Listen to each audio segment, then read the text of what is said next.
Welcome to another episode of the Christian Reeve Podcast. If you like this here show, make sure you leave us a review on Podchaser. Or, alternatively, if you're listening to the show on Apple Podcasts, Google Podcasts, Spotify, or elsewhere, please consider leaving a review and a rating. If you're checking out the Christian Reeve Podcast on YouTube, make sure to like, share, and subscribe. Also, if you want to support the show, why not check us out on patreon.com/Christian Reeve and get yourself exclusive bonus content and bonus podcast content. How about that? Okay, I've had my fun. But seriously, if you want to support the show, it really, really helps us out. So thank you so much, and thanks again for listening. Hello and welcome to another episode of the Christian Reeve Podcast. Today's guest is a filmmaker, cinematographer, writer, and much more. His name is Giuseppe Abba. He's a good friend of mine. Welcome to the show. How you doing? I'm good, man. Thanks for having me. I'm really excited to be here. Yeah, I don't skimp on my intros for my friends. Everyone gets the same treatment. Nice. I've been excited to get you on the show for some time. And I said this on camera, but like it's a long time planning. I plan to get you on, plan to get Dan on, and there's other people I have like in my peripheral I'm thinking about. And it's like, I don't know, it's kind of strange, but like when I first started doing the podcast, you know, naturally you get people you know on, like, you know, and I'd also get like strangers as well. And then I just didn't do that for the longest time. And now I'm kind of like, oh no, why shouldn't I do that? You know, like, because I think I've established over the years that like I can have a conversation with anyone, and especially anyone that's willing to have a conversation. Plus, I don't know, I feel like there's a lot of stories here. I feel that there's a lot of stories we can tell within our industry, and also just like the personal story, which is something I really like to kind of try to get out of people. With the recent rebrand of the podcast, it's basically I'm trying to position myself as the interviewer, the interviewer.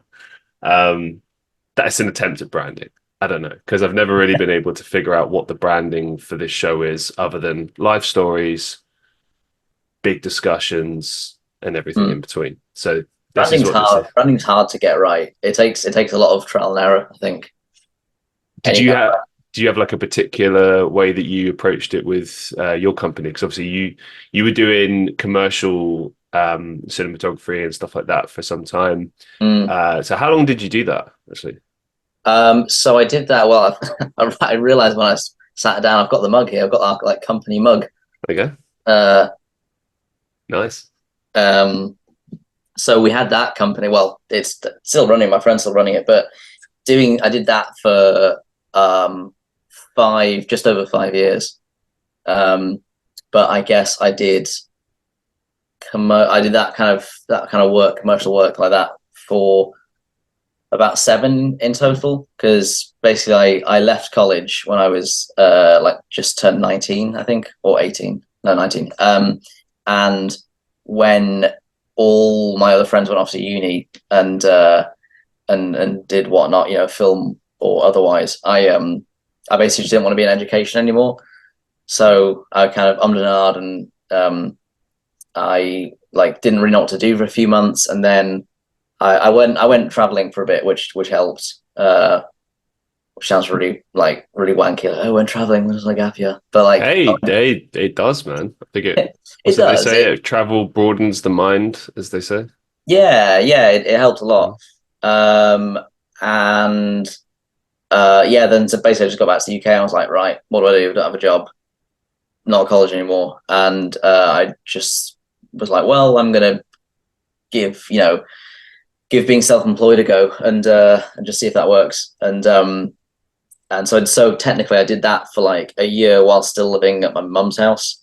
So I could like trial, you know, being freelance and being self-employed whilst not really having any bills to pay, which is nice.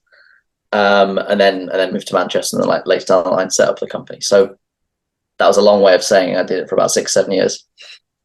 But how did you brand it? How did you go about getting that work? Because I know that you did a lot of work, for example, like you do video packages for say like a school or something, like maybe like a hello, it's the open day, so you do like drone shots, and you do like, I don't know, I guess like panning shots and stuff like that. Yeah. Interviews, that kind of thing. Like, how did you go about getting your business? At the start, it was very much a case of just calling in favors, Mm. just like saying to people that me and my business partner at the time knew, like our old college tutors, were some of them, friends, family members. The nice thing about just having a good circle of people around you is that you do stuff like that, and that people, your family and your friends are like, oh well, let us know if we can help. So at the start, it was very much, getting small jobs from those kind of contacts, and then I think that kind of set a kind of a good bar. We kind of got a good, I don't know, 5 or 6 kind of pieces of work that we could then, it kind of basically just like slowly snowballed from that. And there was like, it wasn't all like instant. There was a lot of false starts. There was a lot of like, there'd be like a period of 3 months where we'd be like, oh wow, we're really busy. This is great. We've only just started. And then it would like be dead for like a few months. Like I remember we went and worked in a canning factory, like just as temp work because we were just like, we just need some money. Oh, mad. Uh, Yeah. and but like, so that sort of stuff, it would like stop and start, but then like eventually we kind of, through it was basically just all through contacts that we had, professional or not, and just as we did more work, it would just, the contact would slowly start getting like a bit more professional, a bit better, and after like a year or so, we weren't taking work from like, we weren't having work that was like given to us by like, by like my gran going, oh, my friend, has this thing and she knows this person, and Yeah. so it was the kind of the way we branded ourselves, other than not like the logo and stuff, but like the work that we did was never really, an intentional decision to be like, this is the kind of work we're going to do, or this is how we're going to kind of market ourselves as like, this is the sort of stuff we do. It was just from getting that kind of work initially, which went, well, this is working and we can clearly do this and people are clearly responding well to it. So we just kind of went from there. I know exactly what you mean because, like I mentioned before, I sort of joked about the fact that, like, with branding of what I'm doing, it's tricky, and I think the reason why is because it kind of changes all the time. Mm, You know what I mean? Like with what you were laying out there, first it was like calling in favors, and then it becomes like, you get a few gigs and you're like, oh, we've done a few gigs like this now. Maybe this is our thing. And yeah, then suddenly you get something that's a bit left field and then it kind of yeah, challenges you and you're like, oh, and then the kind of opportunities and like the way you visualize what this thing is changes and you're like, oh, maybe it could be this, maybe it could be this, and so on and so yeah. forth. Totally. And also sometimes you try something and it doesn't work. Like Right. we tried, a classic thing that, probably probably thousands of people do in the kind of the videography, cinematography game is like wedding work. Ooh, And that's a we big tried, commitment. yeah, we tried our hand at like wedding videography for a while. And again, that sort of came out of a friend of Matthew's saying like, oh no, you've just started this business. We need a wedding videographer. Can you come do it for us? And so obviously they're looking to pay a bit less, but we're looking for work and to build up a portfolio. So it kind of works both ways. So like, yeah, brilliant, great. So we did. Well, Matthew did one of those, and then I did one, and then basically we got like a few weddings under our belt in the first year or so, and uh, we were like, we can kind of like, brilliant, let's get on top of this, let's try and like start, not exclusively marketing ourselves as like a wedding video business, but we thought this isn't like it's all about different avenues to kind of go down. We thought, here's one, we'll explore this, and we went to a wedding fair. A um wedding fair. yeah, so there's basically like you'd have a careers fair in a school or a college where like businesses come in Ah, and basically like are trying to sell themselves and say, hey, yeah, come on yeah. course, or come and do an apprenticeship at our business, because it's Interesting. good for them. It's essentially that idea, but every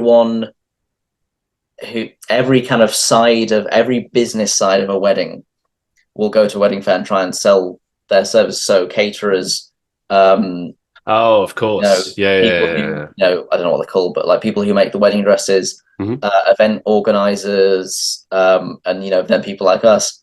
So we went to this wedding fair and had like our own stall. We put loads of work into it. We had like those big banners that fold down into little cylinders, but you get them up and then Oh, I always have trouble like with those because they oh snap yeah, down yeah, and they're I always like cut. yeah, they're a pain in the ass, and they're expensive for what they are.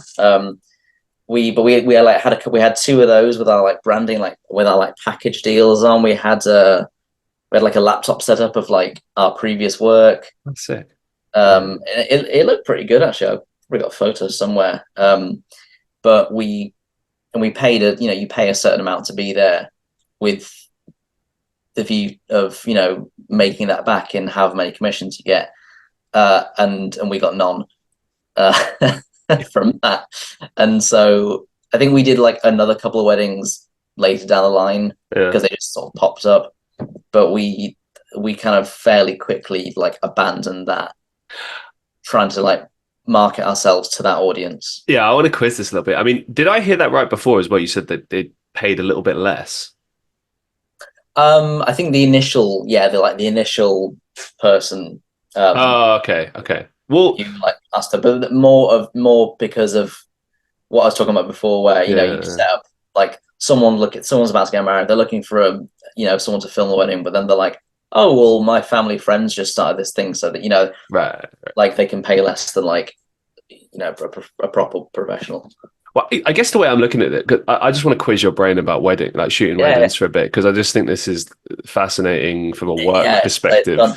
Because obviously, a lot of the gigs that you do, like you show up to a venue, you get set up, you do the stuff, you throw the shit in the car and leave, right? Yeah, yeah. Whereas a wedding, I mean, fuck me, you're there all Oh man, day. Like, because that's the thing, you get there and I presume they want to get the ceremony recorded. So you're there yeah, for the ceremony and like, everyone wants to get married probably in summer, so you have to wear a suit. You hire out suit, yeah, then you film. You get up early, go to whatever location it is, film all through that, and the ceremony. I mean, okay, some people get it quick, which is great. Some people like to have the full like 2 hours of just endless hymns and endless yeah, just sweating in a church. I'm just thinking of my auntie's wedding when I was like 10 years old. We were all dressed in suits and boiling in it's like the like, middle of summer. You're like wearing oh, dude, layers. it was the worst. Like Yeah, I was happy she's getting married, like, brilliant. But man, was I suffering. Like, yeah, I'd be, put it like this, if I ever get married, I'd really love it to just be a quick, like, do you? I do. Do you? Yeah. Do I love you? I love you. All right, great. We're married. Woo! And then let's go party. Let's get yeah, fucking hammered. You know what I mean? definitely, Like, and definitely. so you do that, and then obviously it's photos and everything and filming Yeah. that, and then boom, you go to the party. My point with this, with laying this out, is that your workday Mm. must be insanely long for It, a it wedding. is. It is. Yeah. I mean, everything you were saying just there was I was just like nodding and smiling because you're completely right. It's exactly all those things. It's an insanely long day. It's extra hard work because there's so much to capture, and Mm. also with most of it, aside from like the guests mingling about and stuff, because there's loads of footage of that. For most of it, you've only got one shot. Like in basically any other piece of work aside from like an event, you can basically you can go up to someone or you can go up to a few people and say, "Sorry guys, can you just do that again? Because I need to get the shot perfectly." Yeah. You can't go up to like you can't go up to them in the middle of the ceremony and go, "Sorry, can you just you said I do, but can you just say that again? Because I need to go over there and get that from like a white." Like you can't do that. Can you just say it in a more convincing manner for me? Yeah, Yeah, okay. can you just and actually can everyone here? Can you all like act as if they haven't said it yet? And that doesn't work. So it's like there's a lot of pressure on you because obviously it's someone's really special day, so you don't want to be responsible for fucking it up. Um, but yeah, it's insanely long. With a few exceptions. Generally, like the longest one that I had, I think we were there from like 8:30 in the morning. Um, because you've got the bridal prep, you've got the Oh, geez, yeah, I well, forgot about bridal that. and the groom. I mean, usually there's more for the bridal prep. The groom's just like getting together with his mates. Um, there's like everything leading up to like the longest one we did was that there was like they wanted um they had like it was a lovely idea, like they wanted like shots of them like walking down this country lane going to somewhere where like from like the bride's like childhood, and like she was like with her family, and it was all really lovely and it's all really great ideas. But there was that um there was basically everything going to the venue, and then there was the actual ceremony, which is obviously long, and then and then in between that there's mingling of guests, because you've got to get like the the bride like arriving but like from their point of view, so it's kind of like coming down this track and then we're going, wow, look, she looks amazing. And then you've got Can I just interject for a second? So basically, because obviously, as you just laid out there, a lot of the time you have to, you only get the one chance. So you have to do a lot of guesswork as far as where's the best place for me to film this. oh yeah, completely, yeah. And it's rare that you get a recce as well, Mm. um because it's such a long day and there's so much involved, and usually the people want several edits, of, so they want like a highlights reel, they want the full ceremony, they want the speeches, they want, blah blah blah blah. So normally what you're it just comes down to cost, and normally what they're paying is so much that if you say to them, oh, actually, I need to go and do a recce of everything to figure out where the best shots, where's the best place to be. So that'll take me half a day, and I'm going to do that 2 weeks before. So can you pay me for another half day? They're going to go, no, because I mean they've already spent however much on. I mean, weddings are insane, and generally, in my experience, um, the videographer, is, and I don't know if maybe this is not normal. Maybe we just kind of got the short end of the stick, but short straw, whatever. Basically, we kind of always seem to get hired quite last minute. Mm. Um, so the couple have already spent most of their budget, and so when it came to hiring us, it was always very much like, oh, we've only got this amount of money, so it was always part of our job to like figure out what we could, like what we could do for what they had. And it wasn't ever like, nothing, but for what I they got to quiz you on this, man, because we've obviously established that it's a long day. There's all this setup. There's all this yeah, shit you have to do. Right. But I won't ask you for numbers, but I can give you numbers. I can, I was it don't what? What I want to ask was it worth doing? Because I imagine in my head, like at least a 12-hour day, probably more. yeah, You're running around. Let's face it, you can't really get drunk or have a good time. Because you got to film everything. yeah. You can sneak a couple in. It depends. You can. It's risky It, though. it's so dependent on. I'll answer your question, but it's so dependent on who you get. Because like one wedding I did was for um like a friend of a friend, kind of. He was like Oh, um he was like someone that I knew a little bit. Wouldn't really class him as a friend, I guess, but he's a really lovely guy, and he's basically like a friend of his. And so that wedding they were really chilled out. The bride and groom were really lovely. Um, and they kept like coming up to us and saying like, "Are you guys okay? Is there anything you need?" Like ah, really looking after us, which is amazing because it's their special day and they've got all their family and friends around them. And then and then I remember like at the end of the day, they were like, "Oh, we," because we only had to. They only wanted like their first dance filming, and then that was it. They didn't want any of like, because a lot of time people will want the first dance, and then obviously because that's important, but then they'll want like all the family, everyone dancing, everyone getting pissed and smashed and blah blah, and having a good time. yeah. This couple were like, we don't want that. We just want the first dance, and we're not first. And then at the end, they came up to us and were like, thank you so much. You've been great. Feel free to stay for a couple of drinks if you want. And basically they were just like, if you want to head off, no problem, but also stay and like have a bit of a nice time. Um, and so I remember that one. We stayed, and I went up to the bar, and the guy who like, again, it was quite early on in our business. The guy who like got me the work, Mm. the guy I knew was like, "Oh, mate, I'll buy you a drink," and like had a couple of shots at the bar. So like that, it can happen like that. It's entirely because a wedding's so personal. It just entirely depends on the people. This is what I wanted to ask you about as well. Is it because I know you're a professional, so I know you would deal with this well anyway, but like, is Yeah, it weird working at an event that's so personal? Because obviously you must constantly be aware that like everyone here either knows each other or is aware of each other, etc. You're, you know, a worker at this event, I mean, I guess maybe it's the same as like if you're doing catering at such an event or something like that, like you just don't think about it. But I just, because yeah, obviously you're so, you know you're dressed like one of the guests, you're involved with it, you're going around, you're trying to interact with people to get good reactions and stuff. yeah. Like, what does that feel like? That's a good question. It's I guess it's both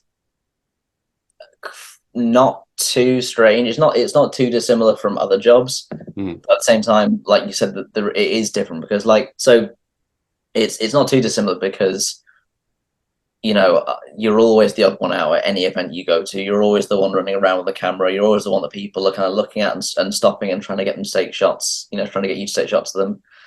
Um, oh yeah, I suppose you're you're always welcomed, the aren't you? Yeah. Yeah, like you're always the one that's like not there to enjoy the event. You're there to do a job. Uh, so like on that front, it's kind of just like any other piece of work. But I think it's more just the added pressure of like that you know that you've only got one shot, and that uh actually that's another thing is that there's like specific people to get shots of as well. Mm, Can't just from my point of view, and I'm sure most people who do this kind of work, in any job I go to, I'm always basically like editing as I go along. Um, interesting. Okay. not literally, but like in my head, I'm like I've got like a list of all the shots to get. I was going to ask, do you have like a piece of paper or do you just like run it through your mind? No, Or, it's yeah. it's it's all it's all in my head. Because I know what I need to make a project work, so I'll know all the shots that I need to get. Um, and I'm like not completely methodically. I'm not like you know Spielberg. I'm not like Rain Man or yeah or like you know it's more like I know all the like I need establishing shots. I need close ups of these people. I need some close details of hands and like what people are doing. I need the gimbal shots. I need some going through. I need X Y Z blah blah blah blah. And then along the way there'll be like extra things that pop up that will inevitably kind of make it unique to that thing and make it special. But I've always got a list, and so whenever I get a shot, I'm kind of editing. Like I can see how that will work in my head, like in the edit, I can picture it being put together. Um, but on top of that, in a wedding, you've always got to get specific people. So I can't just go into the room and be like, right, I've got to get four wide shots, 10 close-ups of faces, and five close-ups of like people's hands. It doesn't matter who the hell. I just need to get some nice shots.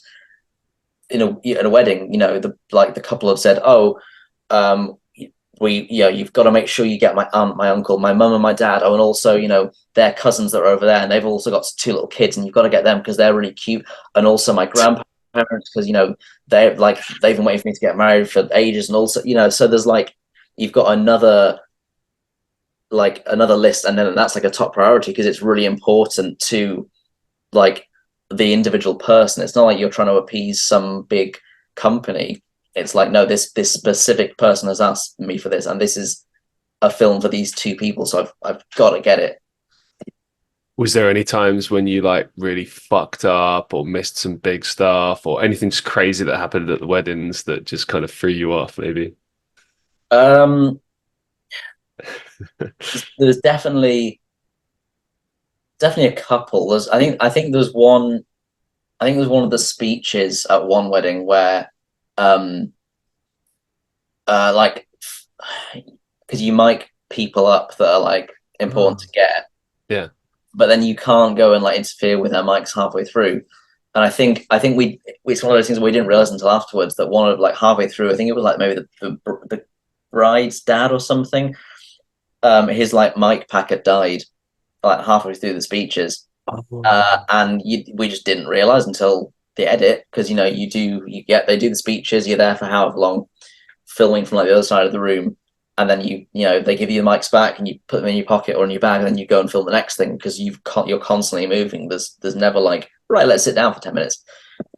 So we just didn't like. I remember we didn't have time to just check and go like, oh, that's not worked. And if even if we did have time, we couldn't do anything about it. We can't say, yeah, can you all do that hour-long speech again? So yeah, like getting back home or wherever and like looking at the footage like a week later and going, oh fuck, we're missing like a whole hour segment from like one person. So I think we had to like, Whoa, this guy was talking for an hour? well, like on and off because it's like bits and bobs here or there. Oh, God. Like the speech has gone for an hour and there's different people talking. But I was yeah, going to say, it's that one guy, I would was be it like a ignoring stand it up show? just, yeah, just taking Jesus. the limelight. Um, I think we had to use the like onboard mic from our cameras, which is what those are for. Like you always have a backup, you always have backup audio, but it just sounds a bit shit. And I think we just basically just had to apologize and say, like, I'm really sorry. There's just nothing we can do about this.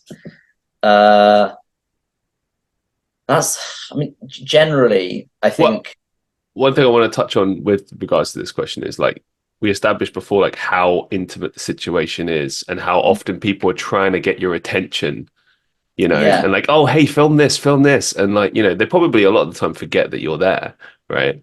So yeah, then there that's must part of the be job. instances where people are just doing some outrageous shit because they're drunk and you're just Yeah. like, let's film this shit. Oh, definitely. Yeah, absolutely. It's a real skill to be able to kind of like film stuff without people noticing you.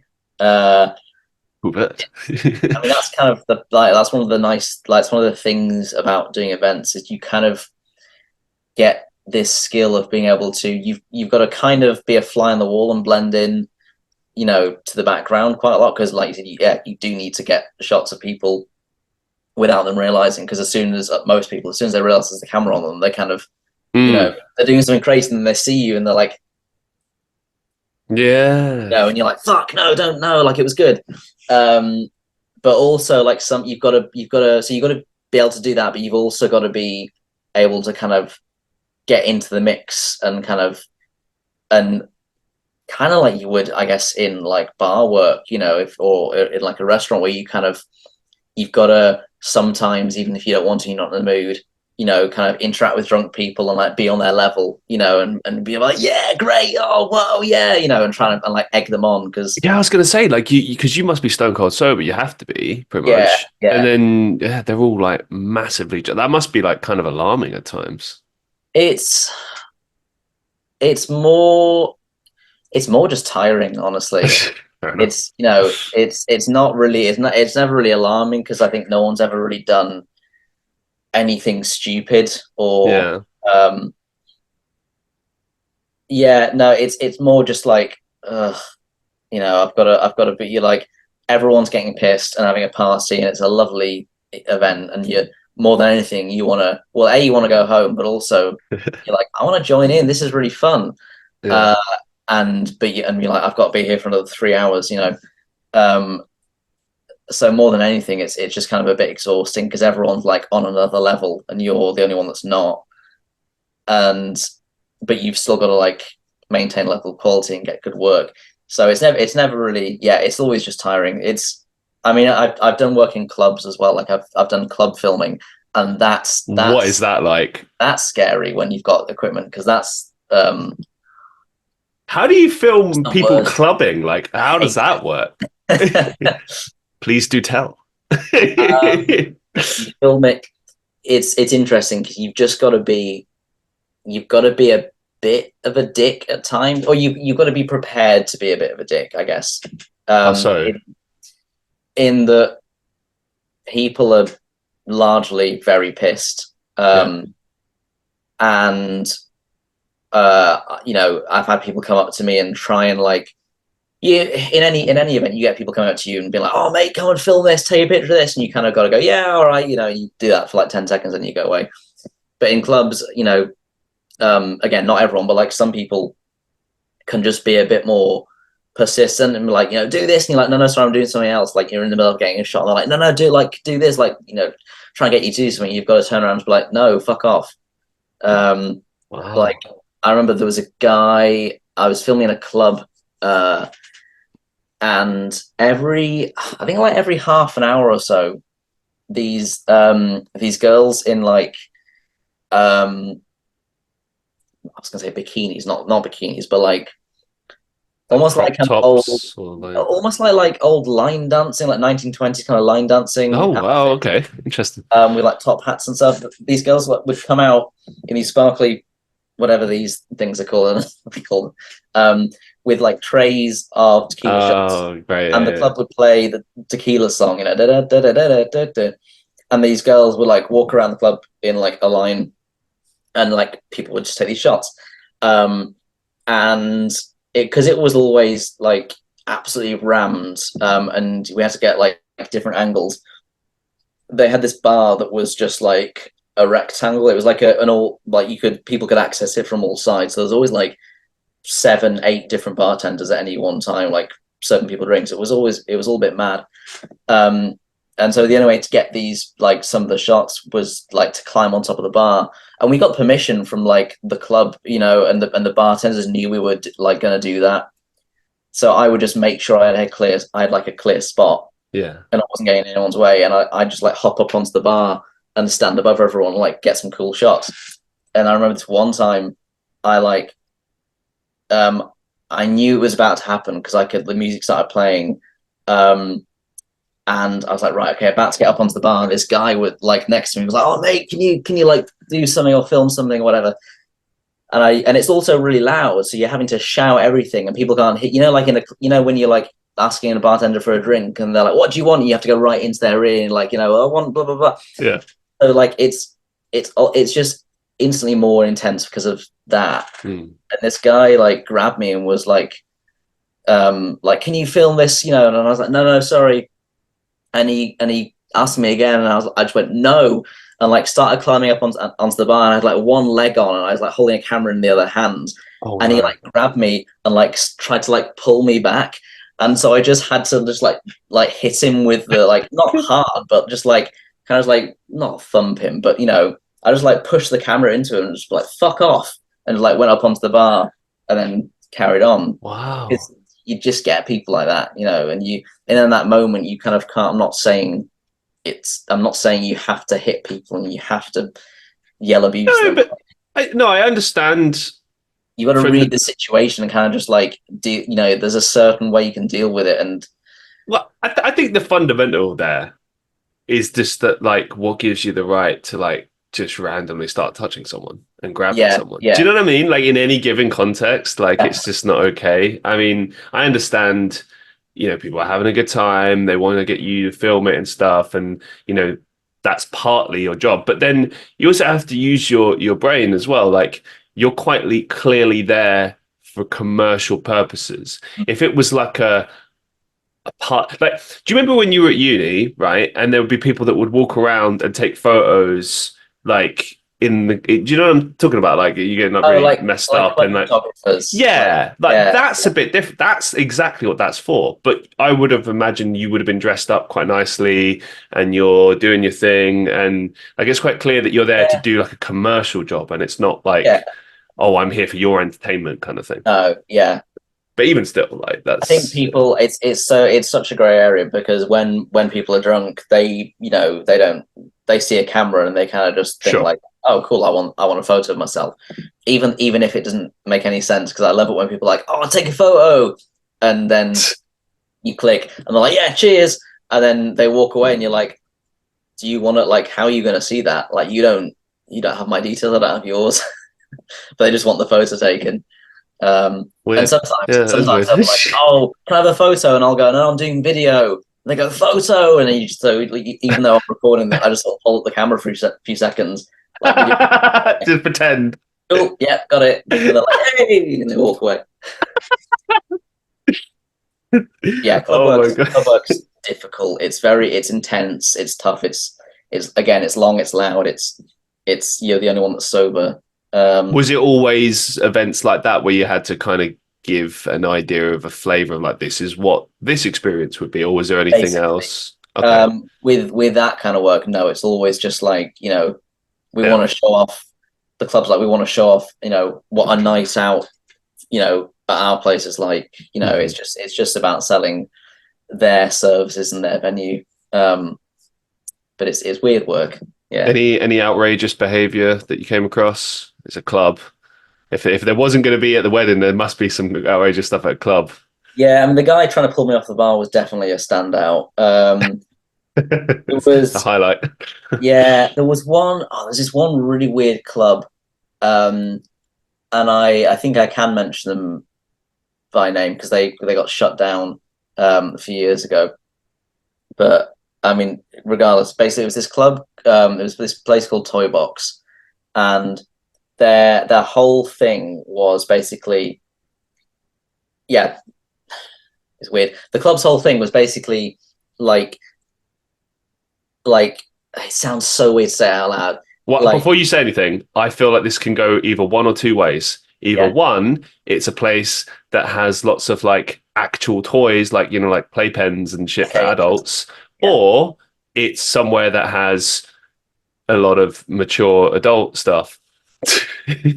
So you're sort of you were more right with the first guess. Mm, It's really weird to say out loud. The idea basically was like kids like toys, like teddy bears and stuff, but like sexy, uh, which which what? which is just weird. It's just like I remember hearing about it. We got the job through someone else, and I remember just instantly being like, "Ooh, that makes me uncomfortable. I don't like this." Um, so the main thing that I remember from it is that they'd have this guy dressed in like a teddy bear outfit. He was, I think he was. I remember chatting to him in one Yeah, of the anyway, a cigarette. yeah, he was Oh, well. this. He was a really interesting guy. He was I think he said that he was like legally classed as a dwarf, even though he didn't technically have dwarfism, because he was like Hmm, it's like interesting. the legal definition. He was like having a laugh about it and saying he'd worked on Star Wars, he'd worked on Wow. Jurassic no, was it Jurassic? Oh no, it was something. He'd worked with Spielberg, he'd worked with a bunch of people, like he'd been in Ewok. Oh, Basically he'd been like any time that a movie needed, people kind of that size. I think it was like 4 foot and under, or like 5 foot and under, or something like yeah. that. He he was like in his sort of mid 40s. He'd been in this for quite a while. Um, and so he said that that's the kind of work that he did uh, in like that's like peak season. That was Yeah. his. But then off season, he would just pick up other bits of work here and there that needed small people. And one of those pieces of work was this. So he was, I'm not a tall guy. I'm 5'4". He was kind of maybe I just can below. I can picture it. Yeah, he's probably, Yeah, but that's almost kind of weirder to be honest. Because when you said big like teddy bear, I was imagining a guy in like an 8 foot teddy costume. But you're talking no, about an actual sized teddy. That's really weird. yeah. So he's I'm probably imagining not like Ted, like Seth MacFarlane Ted, walking running around in the club. right. Like Yeah, what? it was kind of it wasn't quite that small, but he was probably like up Yeah. to my shoulder, maybe a bit like halfway up my arm, Hmm. and he had this big, the suits where you like they've got like an electronic pump and they kind of inflate. You kind of plug yourself in and they kind of go and they like Oh, make okay. them like a bit like fatter. It was like one of those. Oh wow. So he's in this big teddy bear outfit and he had to kind of like plug this pump in and like inflate it for like 5 minutes.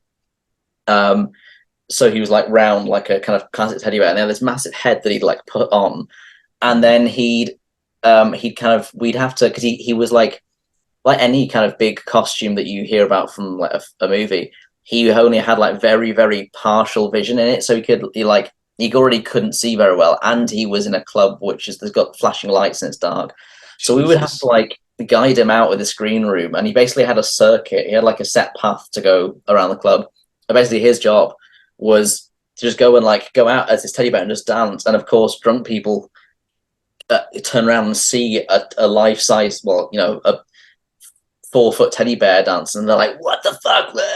And so people would like come and like dance with him and like have Mm. pictures, and like that was the kind of one of the main things is like, yeah, he would just go and dance with people, and we'd basically have to go out and like follow him around, and he'd do it a few times a night. So the first few times I remember, we'd stay with him the whole time, and then like after we got enough shots, we'd like just dip in and out and get stuff here and there. Anyway, I remember one time he was dancing around, and I was like following it. I kind of like found him at one point. I was like, oh well, he's done like half of his circuit, so I'll stick with him and get some shots. Then I'll go into the green room with him and like take 5. And he suddenly like started getting jostled about, and these people just started like grabbing him Oh my and like God. trying to like pull him in for, I don't know, like for a photo or what. But he had to like, he was kind of still trying to dance, but also trying to like shove them off. And they were like grabbing him and trying. I think someone was trying to like grab the head off, like to take their teddy bear head. And and I kind of had to like stop filming and put my hand out and try and like get them off him. And he had to. We basically just sort of like semi fought our way through the crowd and back to the green room and like got back in, and he slammed the door and he took his head off. He's like, "Fucking hell, man, that was mental." And then I had to help him out of his suit, and he was so sweaty, and it was awful. Oh, poor guy, man. I can only But imagine that how was much. a bit unpleasant. That was just like sounds like that. Being like, this is weird. Like, what am I doing? Yeah. It's full of that, isn't it? Like sometimes I'll be applying for certain jobs or doing certain jobs, and I'm like, what even is this? Like, Mm, what is this thing I'm doing right now? This is bizarre. But that's kind of like what our industry is sometimes. yeah, a lot of the time you just got to accept the weird jobs. You're like, well, it's something. What's the weirdest job you've ever done? What, film job or just? Oh, interesting.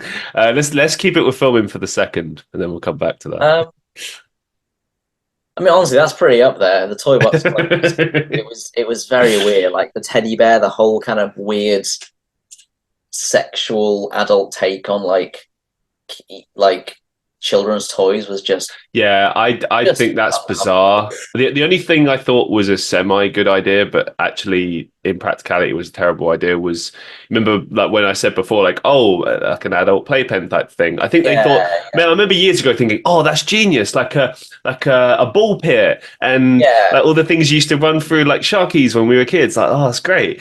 But definitely. then obviously drunk people in a dark nightclub doing that, that's a health and safety risk. People are going to Yeah, throw up. People, no, probably not a good horrible idea. idea. Yeah. Terrible idea. Yeah, on paper it's a nice idea, but in a club, I think immediately as soon as you involve alcohol and it just goes wrong. Yeah, I think honestly, I think the weirdest one was probably that. It's just I remember just feeling really uncomfortable the whole time. I was like, this is just a weird place. Uh They it, did it's it the one time, yeah. I did it a few times. Oh man, okay. And I mean any club work was like any club work was just it at the time it was stressful and weird and exhausting. Now it's just like funny stories to tell. But I wouldn't do it again. But other than that, I think I've been quite lucky in that like the bad jobs that I've had have only been bad because either they're a bit dull or the client's been like not the best. Um, How I've do never, you how do you navigate that? If you're because I know what you mean, like from doing freelancing over the years in various fields, like how do you remain professional and deal with difficult clients or if they're change because I imagine they change things all the time. They ask for things that are probably out of budget or things that are just yeah. unrealistic or they just have that they have an idea of like how it should be and you're like, well actually that's not how it works. How do you deal with that? Um, I think one of the strongest one of the strongest skills you can have in this kind of work in this business is just being a nice person.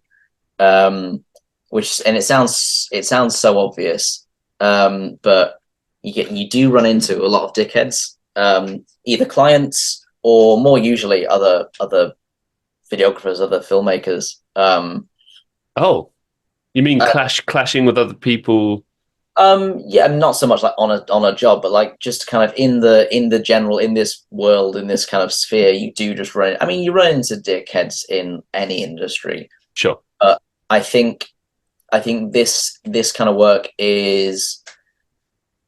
I think there's a few more of them because it's more subjective. So people are like me. They're running their own business. They're making their own work, and so you do just get some arrogant people who are just like, oh well, I'm the best, and oh well, I'm right about this. I've been doing this for longer. I went to whatever school. I've got this equipment. I know the best thing. Wow. Uh, and it is rare that you come across them, but when you do, they tend to be just like the worst. It just sucks the fun out of it, doesn't it? It does. It does. But I mean, I think again, like the best tool you've got is just to be really nice and just to be not a pushover, but like, you Choose your know, battles. yeah, just choose your battles. Just, be a nice person, be understanding. Um, what you've got that on your side, and yeah, when it comes to difficult clients, just um, it's such a fine line of someone can be being a dick completely unintentionally, like they just don't know. And in that case, the best thing is just to kind of just explain it to them and, you know, just like explain why you can't do the thing that they're asking and just be very logical about it. And 9 times out of 10, people will just be like, oh, okay. Oh, sorry, we didn't realize. And then occasionally you do get the people who are fully aware that they're being unreasonable. They're trying to like get a better price, or they're trying to, yeah, usually it's, when that happens, it's so rare, but when it happens, it's like they're trying to get more bang for their buck. And so in that case, again, you can't kind of, as soon as you go down to their level and, and try and be a dick back, that's when they can get you. So you've just got to be, even if they're being really unreasonable, which I've had a few cases of someone just being completely not okay in what they're asking for, how they're talking to me. You've just got to be, you know, you've just got to be really nice and just be like, not a pushover in, not like in a customer service role when the manager's like, oh, the customer's always right, you can't talk back. And even if someone's having a go, you've got to be like, Wrong. yeah, okay, that's fine. Have a nice day. But I think it's about just being firm and clear, but still being polite about it. Just going, okay, I understand that you're upset. No, I can't do what you're asking for, and here's why. And I'm sorry that you're upset, but I'm not gonna budge on it. And if you don't like that, you know, you can go somewhere else, and that's fine. Get But it, it's man. it's it's tough though. Really you want to just go piss off, but you can't. You've had an interesting year because I remember we met officially on on the set of Ono Guano, Dan McGee's film, Yeah, and it's about a year ago now, wasn't it? it Just was April time, I think, yeah, 2023. yeah. So I've only known you for a year, which is weird because it feels like longer. That's how you know it's good friendships. Yeah. No, I mean, I think I was struck. I mean, I'd already, this was my first time working with Dan as well. Mm. And it was a pleasure to work with you both. It was really easy. It was a lot of fun. I've detailed a little bit, but like, I'll just reiterate here, like a lot of the time, obviously we were just like running around with the camera, seeing what we could figure out to do and stuff. And I just love that. That's kind of like what filmmaking is all about, really, isn't it? It's like, what can we do? Like, what's the best way we can do this? And what if we try this? What if we try this, etc. Yeah, But one definitely. thing I remember was like we were chatting for like 5 minutes and kind of, I was gauging your head about what you're doing to make ends meet. Because obviously at that point, I had not like I've been self-employed for a number of years, but like I was still relying on like, bar job here, bar job there. Yeah. Now I'm just fully like agency work, fully acting, fully online, like really in at the deep end. And it's shit scary. Yeah. But it's also kind of weirdly entertaining as well. But the vibe I got from talking to you and getting advice from you and everything was that at that point you were kind of fed up with doing this like cinematography specifically for like commercial purposes. Like you at that point you obviously would have done it for like about 6 years. And Yeah. it's like it's a lot. And I know, well, firstly, people might look at that and be like, well, hey, you still get to do what you love. And it's like, well, it's different when you're not getting to do it quite exactly what you love. Like, for example, when I do like say voiceovers for commercial things, or if I do acting like commercial stuff, right? Not the same as doing a short film or doing I don't know, something a bit more creative. Not in any way the same thing, because you have no control over it. You have to just come in, do the thing, leave. It's very regimented and there's no freedom for creativity, and it's just like so I immediately knew what you meant, like, and we didn't delve into it like a lot, but like from the few things you told me and how we spoke about it, I kind of got the vibe that like, yeah, this is not what this guy wants to be doing. um I remember getting that from you as well. Like I remember talking to you, and like as in like you kind of you got it, you understood. I remember talking to you about it, and hoping that I didn't just start ranting. no, I dude, I felt it, man. It I was one remember of I was those moments like let it yeah, out. yeah. I think probably the more I got to know you, the more I've sort of because initially I was like I don't want to just start like I get it. on my problems. I think, but like especially on that second day when we're like in the field and we're pissing about a bit more. I think I knew enough to be like okay, I can kind of just like I can just have a bit of a rant. This guy knows what I'm on about. Like Mm. I think that's the thing I got when I first met you. I was like, oh, he knows, like he gets it. Because you're totally right. It is a lot of people who work like a normal job will, probably look at it and go like, well, what's he complaining about? Because I mean, I'm fully aware that I'm very lucky to be able to do what I do.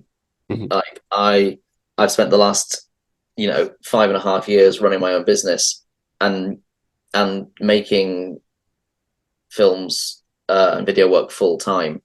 I've got a really itchy nose.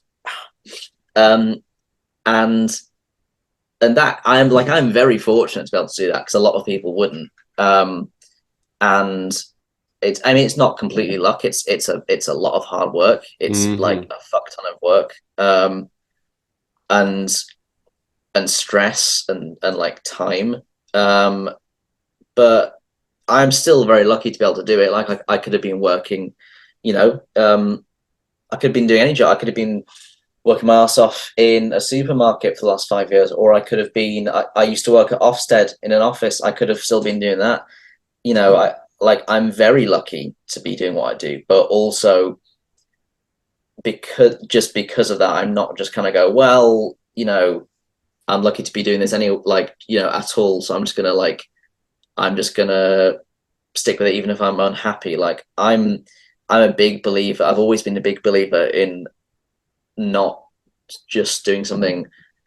If you're unhappy, then there's no point doing it. And I understand, obviously, money comes into it in such a big way, and there's so many people who are doing shit jobs that they hate, but they need the money and they can't do anything about it.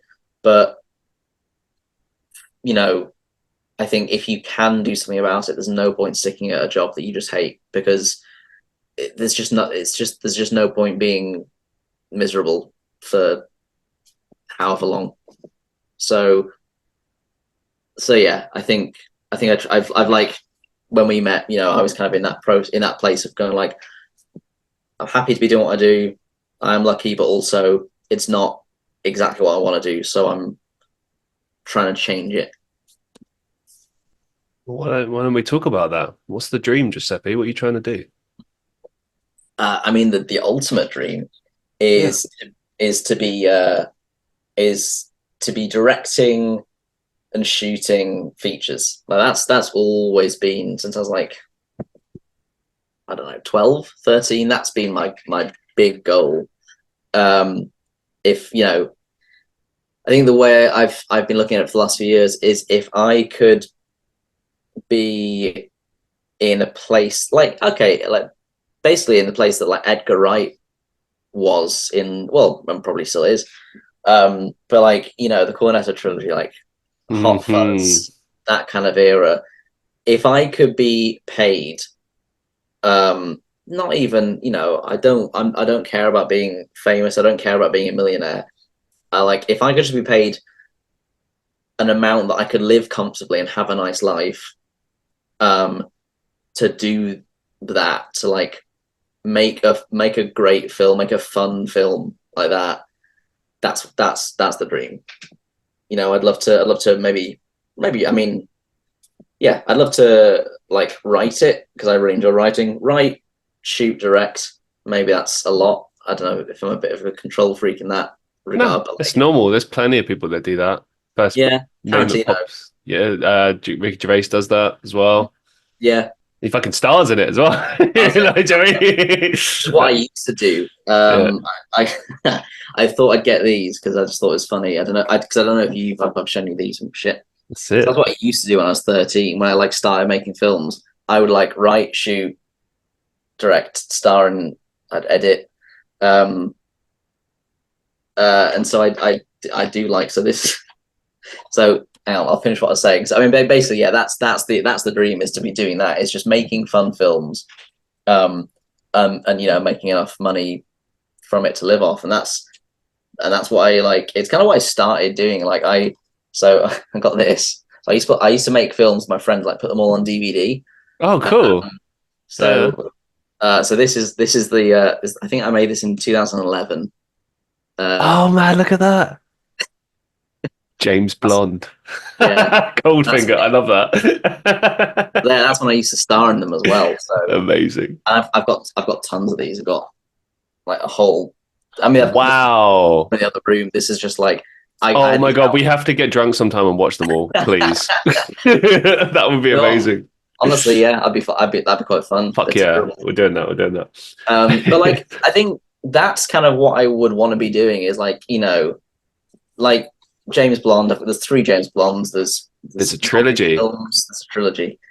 There's that one's about like wizards and time travel. That one's like an Sick. apocalyptic one. Like that's the dream, is to be like making this stuff, obviously a lot more professionally, but like just making things that are fun and interesting, uh, with people that I enjoy making them with, Yeah. and making enough money to live. That's all I want to be doing, really. I have the same exact dream, man. Especially the more and more I get into the industry as well, and I see like even people at the top not being happy. It kind of reshifted my focus again, and I was like, nah, the goal is to just do this for a living, Yeah, to yeah, not have to rely. Like for instance, when I'm done with today's show, I'm working kiosks at a venue, and that's fun. It is what it is. But it's not. I don't love that. I love running around in the field with you with the camera and going like that's my idea of fun. Because look at how that turned out as well. Like it yeah, came together in such a great way, and I really understand when people used to say things like, "Oh, your talent is wasted on this," or "You're wasted on this." I always used to think when I was younger that that was the dramatic thing to say, but now I completely agree. yeah, I think that you can see it in people. I said the same thing to Dan. I understand how like frustrating it can get, but you just have to keep going because I really feel like we're on the precipice of something. Because a lot mm, of people don't get to this point where they've perfected it for this many years and are now starting to realize like that's the thing. Like in these coming years, my words, you guys are going to make some of the best work you've ever made. I hope so. But you have to keep going, man. That's the key. Oh yeah, that's That's yeah. definitely that's definitely it. I think it's a real testament to how much someone wants to do this and wants to keep going, whether it's, you know filming, directing, acting, whether it's editing or sound work or producing or whatever. Like I think there's, people, like if you as like you've got to really want it, and the people that kind of just keep going and don't give up. even when it's really, really shit. Hmm. Other people that eventually make it. Like you hear all the success stories from people. They're thrown around a lot, and everyone's heard them. But like people like Samuel L. Jackson, people like you know, I don't know who else. Ian McKellen, I guess a bit. Hmm. There's so many famous actors who didn't actually start getting um like good work and didn't really start making it until they were like well into their like 40s, 50s. Like Dennis, what's he called? Dennis Villeneuve, I think, who's doing June and Oh, okay. the Blade Runner 2049. Like I Oh, think yeah, yeah. I think he was like 45 when he made the film that kind of got him in on Hollywood's radar and got him I can't remember what it was for. Was it Prisoners? I can't remember. But like he was he's married, he had a kid, he had like a whole life and like had settled down and kind of, you know, that was him. Like he kind of was in the middle of his life before before anyone even knew about him. And I think it's so easy in this industry to kind of, especially with social media where you're constantly um, comparing yourself to people. You see people that are more successful or have more money. All the time. That's Yeah, literally my daily is yeah, seeing that. it's so hard to not compare yourself and to not feel shit Yeah. because you're like, oh well, that person's doing what I want to do, or that person's like, living in Barbados and living the dream. Like it's so easy to do that and look at other people and go, oh well, I'm whatever. I'm 26. I'm 30. I'm 35. I've missed my chance. Like we are still young. Like obviously it would have been nice to be successful and have made it 5 years ago. That would have been great. But but we're not. There's still plenty of time. And I think people kind of forget that you know things do take time. I think you're spot on with this. I think about this more and more every day. If I'd have become famous or successful when I was younger, I would not have been able to receive that well. I was a mess.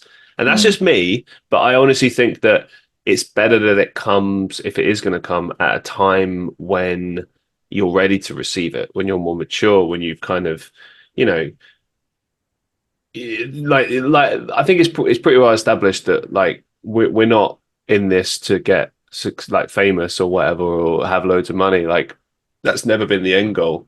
But it's tricky sometimes trying to convince people with that and trying to make people understand that no, I just want to do this for a living. And also, interestingly as well, I don't think people can fathom the idea that you can do this for a living and not be famous and rich.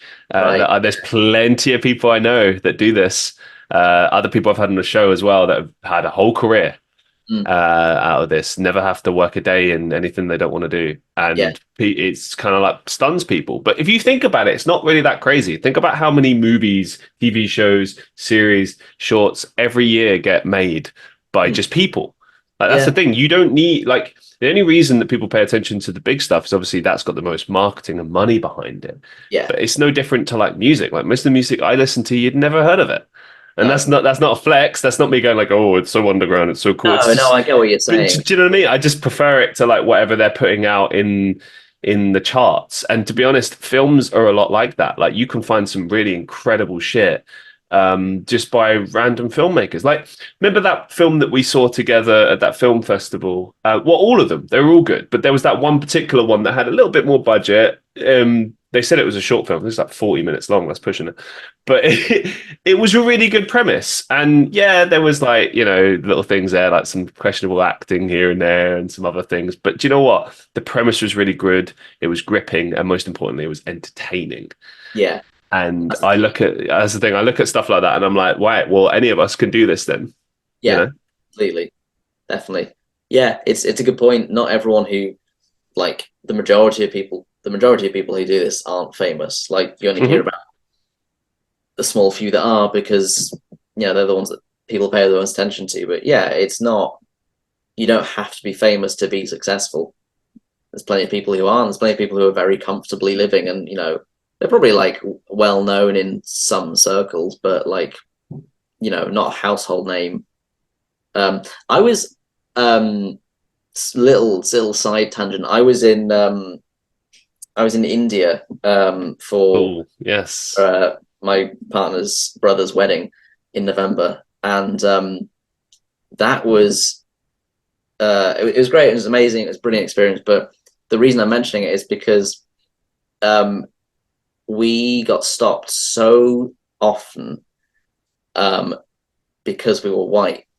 Hmm. Um, because people want to take our photos and like take Hmm. photos and like have selfies. Um, and it was a really little interesting um, taste of, obviously I don't know, but like what I imagine being famous to some extent is like.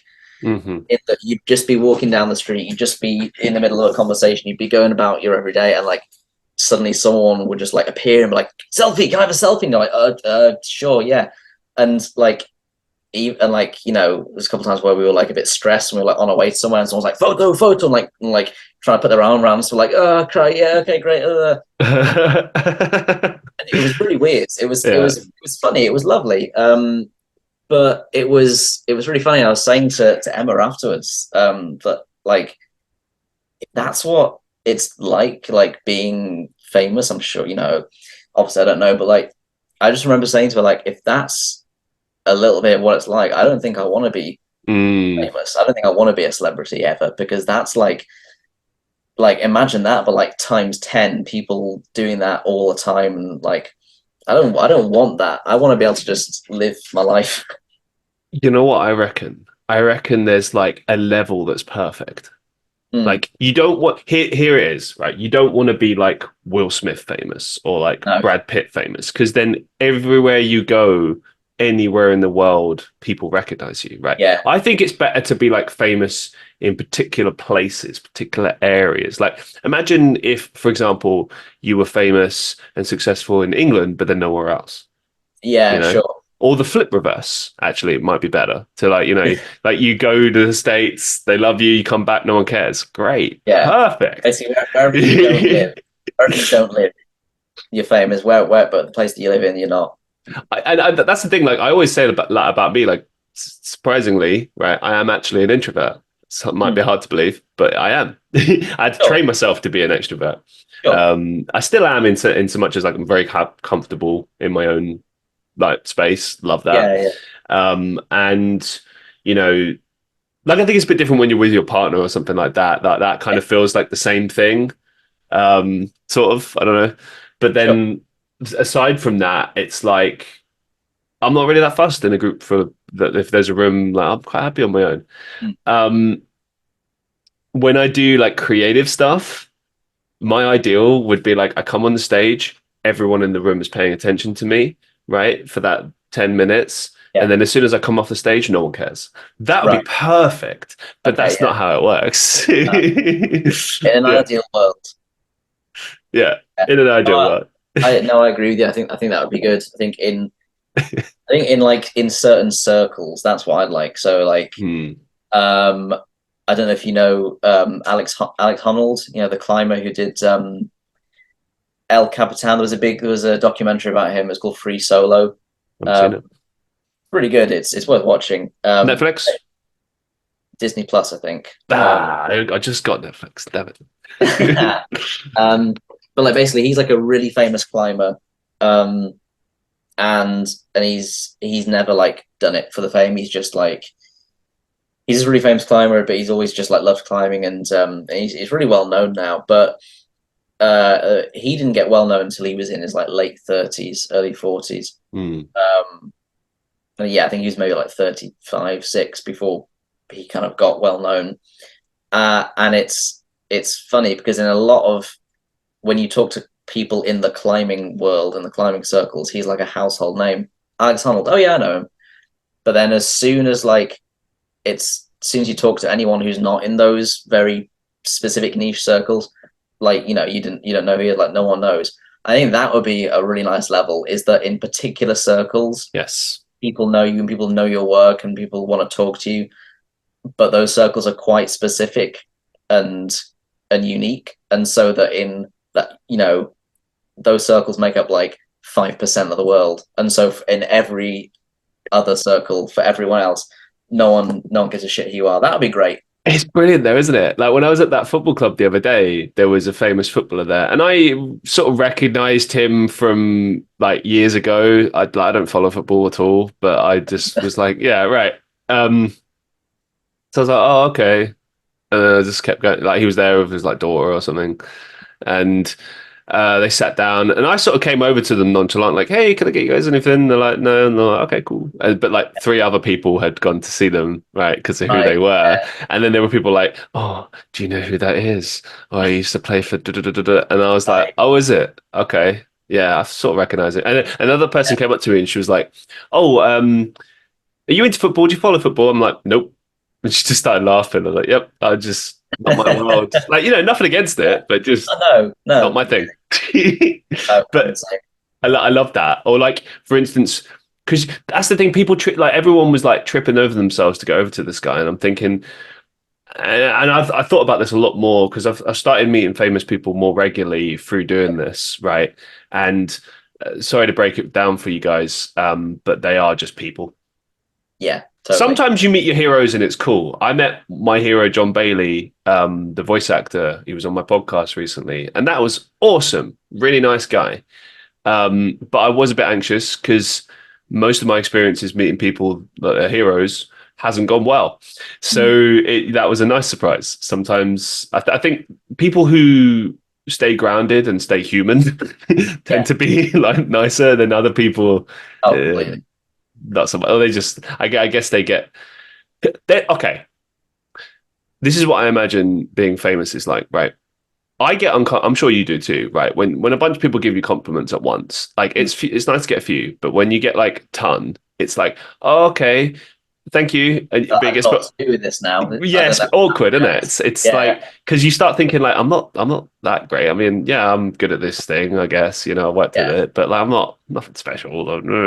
I say that a lot in like live streams. I'm like, yeah, no, like oh, someone will be like, oh, you're good looking, but oh, it's just the lighting, which I do mean that when I say that. Lighting really helps. Of Just course it say, does. Lighting's flattering. Yeah. I look like right. I'm regretting my choice now. I feel like I'm very like lit, like I'm in a horror film, or like I'm doing It's something. arty. It's artistic. That's what it is. I think it's just not well thought out. But thanks. Well, I mean, that's a good point, though, isn't it? It's all about perception. It's about how people perceive things.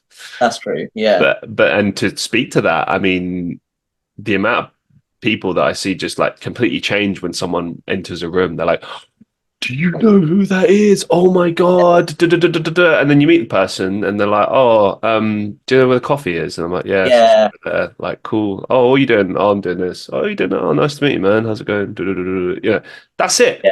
People, People are just just people. It's people are just just people. it's an interesting point because as soon as like someone's famous and they're revered by a certain group of people, but as soon as you like as soon as someone comes along, whether it's you or someone else who like doesn't know who that person is, Hmm. it completely changes. Like, well, that's just a person. I've definitely had that. I can't think of a specific example now, but I've definitely had that where someone's been like, "Oh my god, that person next to you, like, do you know who that person you stood next to was?" And I'm like, no, like oh, that's a famous footballer. That's like I don't know, oh, that's a famous Twitch streamer. I'm like, cool.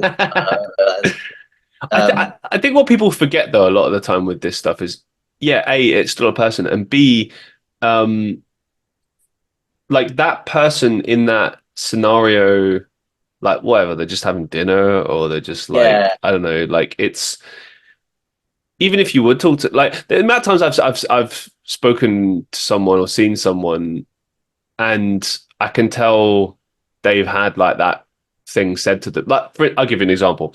When I worked on Hollyoaks, I worked alongside James Sutton, who plays John Paul, and I mm, used to grow up watching that show. I haven't watched it in many years, but I watched it in the 2000s because it was awesome. And he was on it, and it was kind of surreal seeing him there. sure. Um, but it kind of quickly hit me like, hey, we're all here, do a job. Like, do you know what I'm saying? Like, with the novelty kind of wore off like extremely quickly. Yeah, sure. but when we started chatting and he was taking an interest in me, like that was very flattering and very nice. And but then I also realized like, oh, he's just a dude, like he's just a guy, and like this is his journey, and he's like ahead of me in that journey. But then Mm. that was like kind of a light bulb for me as well, because it was like, oh, that's all it is. Like you meet people in the industry and they're like either doing better than you, not as well as you, same as you, like whatever. Like we're all at different points, but we're all just people trying to do creative stuff, Yeah, yeah, definitely. you know? Yeah, everyone's trying to do the next thing, and yeah, everyone's just like most people are just normal people who have, and we've like everyone's been at this level at some point. Everyone started from somewhere. Um, yeah, it's like when I met when I was like 12 or 13, I went on this like filmmaking workshop in Cool. my local town, and the guy that was running it um he'd like had a bit of work in the industry. He'd done like a few things for BBC. He'd done some acting as well. And I remember hearing that he told me that he was in this film called Severance. It's this like Mm. it's this two I think it's from like 2006 or 7. It's a BBC horror film, BBC funded horror film. It's got Tim McInnery in it from Blackadder. If you Uh-huh. remember that. It's probably got quite a few others in it, but that's the only one name I remember. But anyway, this guy that I met was had like a really small role. He um he was only in like a scene or two. Soldier But number two. something like that. Yeah, I Yeah, think I think he was called credited as like Big Gun Killer or something like that. great name. But um, bless you. Thank you. Sorry. I hope I didn't get that Um, one. no, it's fine. Might. Um, but like at the time, I remember being 12 or 13, like being really amazed. I was like, "Whoa, this guy's like been in this film." And I went and watched the film, and I remember seeing him. And I was like, "Oh, that's so cool!" And then I went up with like again, like I think like a short film competition, Yeah. and I was like really nervous. I was like, "Oh, what was it like doing that?" Oh, like I can remember asking him questions and thinking like, "This is really cool. This guy's been in these films or whatever." Um, anyway, I still know the guy and I've worked with him quite a few times. I was talking to him the other day actually, and like now I'm not that age, and also now I've just like got to know more. Like, oh, he's just a man. Like Yeah. he's just, like, I mean, he's not, he's not famous. He's not a household name or anything. He's only done a few things, but still, he's done some films, and like he's been in the industry. And at the time, I remember when I was young, I was like, that's so cool. Like that's really special to me, someone who's had that experience and stuff. But like as I got to know him, I'm like, oh, he's just a guy, and he's had this work, and it is cool and it is impressive. But like, he's just a person. I think one thing about this, though, we'll add a caveat to this, is that there are human beings in life that give off like particular energies or are fascinating with their ideas or the way they put things together. Like there are still celebrities that like if I met them, I'd be so excited to meet them because I'd want to sit and have a conversation with them and Oh, like really totally. understand. You know what I'm saying? Like there's just Yeah. I think that element will never disappear. Like Oh, there's definitely people who, if I met them, I would just absolutely, I'd turn into an idiot. I yeah, don't know what to say because I really admire them and respect them. Definitely, definitely. incredible stuff. Yeah. We have to remember this for when we become famous. So keep this in mind. If it happens, yeah. What's your kind of like philosophy on cinematography and filmography? I'm quite interested to kind of get your perspective on what makes a good cinematographer and filmographer. Throwing the big questions at me now. Uh that's a tough one. What makes In your opinion. again, it's really obvious, but the first thing that springs to my mind is just being a nice person. Because if you're a nice person, people will want to work with you, and your name will get thrown around more well, I guess they'll get thrown around if you're not a nice person, but it'll get thrown around in the right True. way.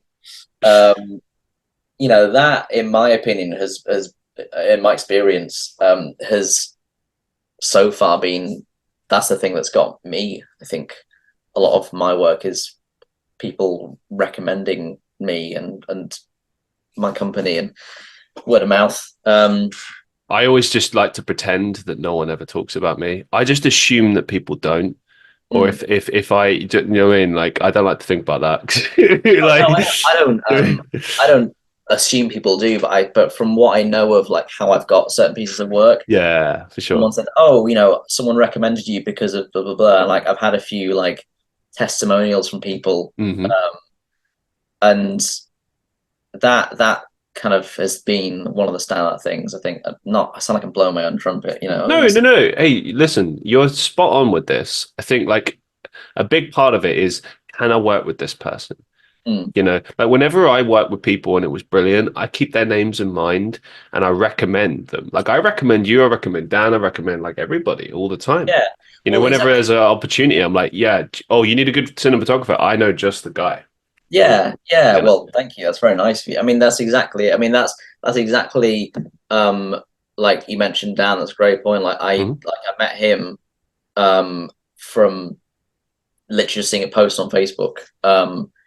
Uh, he was like making his feature at the time, and I literally just quit my job at Ofsted, and I was just like wanting to get more film stuff. Not even paid work. I wanted to collaborate and like I'd only been in Manchester like 10 months. I wanted to, you know, meet more people in the circles, and so that Mm. was, literally an afternoon of meeting Dan. Like probably spent like 4 or 5 hours, not even working closely with him because I was like one of the extras and he was directing people. But I remember just from that one experience, I was like, oh, that was like, he's a really nice bloke. Like I really enjoy that experience, and then like from that, um, worked with him a bit more, and then quickly became good friends.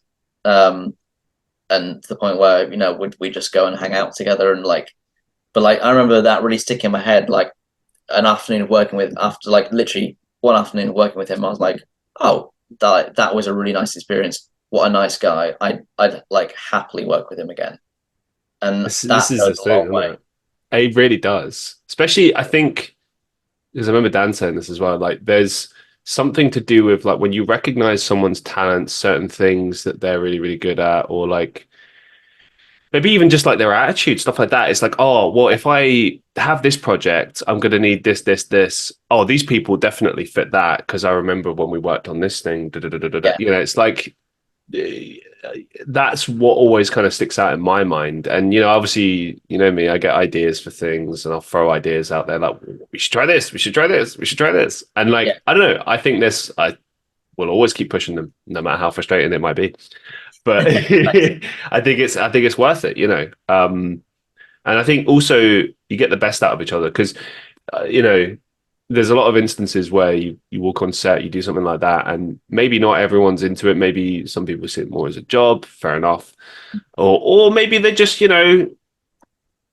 like there's not much room for creativity. I mean, I remember James when he was on my show, he told me, this is James Anita, the actor.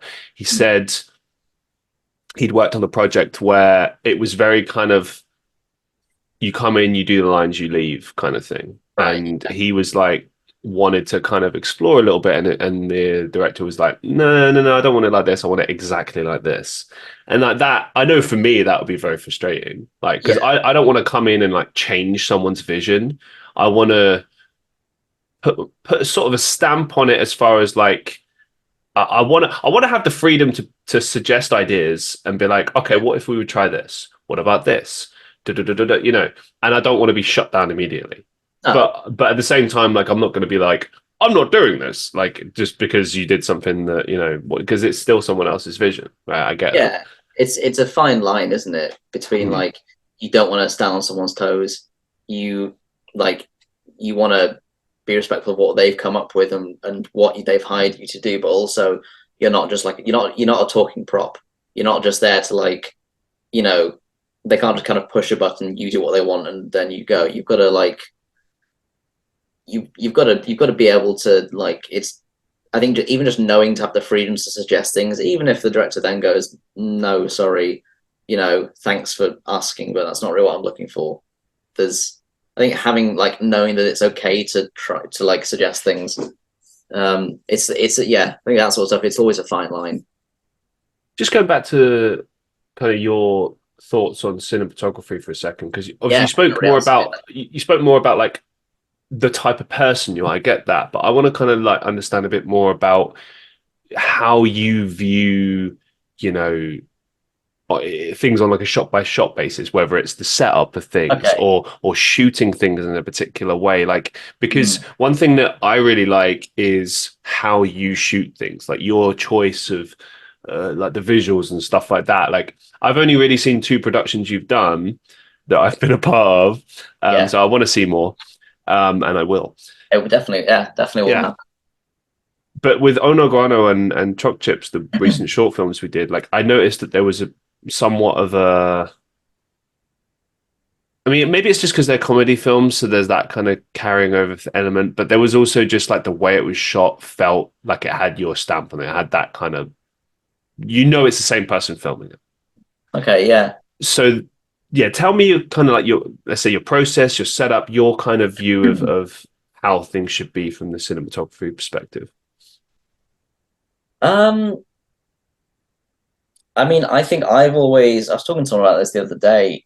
I've always not had a lot to work with in terms of, um, I've always been restricted in terms of I've not had the money to hire Oh, kit, I see. I've Okay. not, or I've not had, the amount of people I need to pull something off.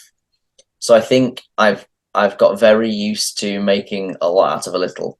Um, which I think is a good thing. I think, if you can work within boundaries and like, if you can find a way to do something um, that is affordable and cheap, and like is still going to look good.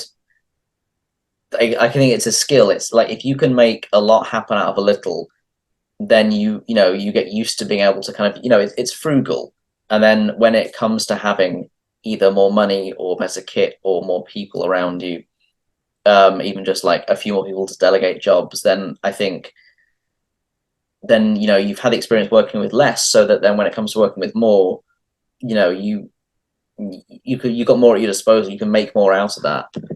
So I think I'm just very used to kind of specifically in terms of like equip. Let's say I'm just very used to working with not a lot. So you know I think I'm quite good at being able to look at a shot and go, okay, well, this is what I want to achieve. So how can we do that?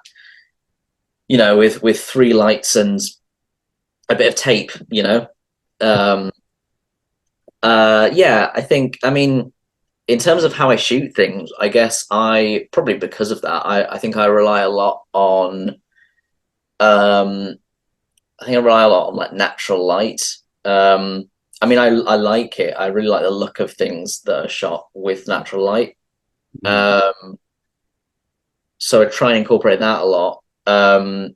I again because of the like limitations to equipment and budget, I think a lot of the time I'll try and definitely more recently the last couple of years I've tried to make um practical lights a part of a shot. So rather than like now where I've got a light on the side and a light down here just to light my face because there's just a white wall behind me.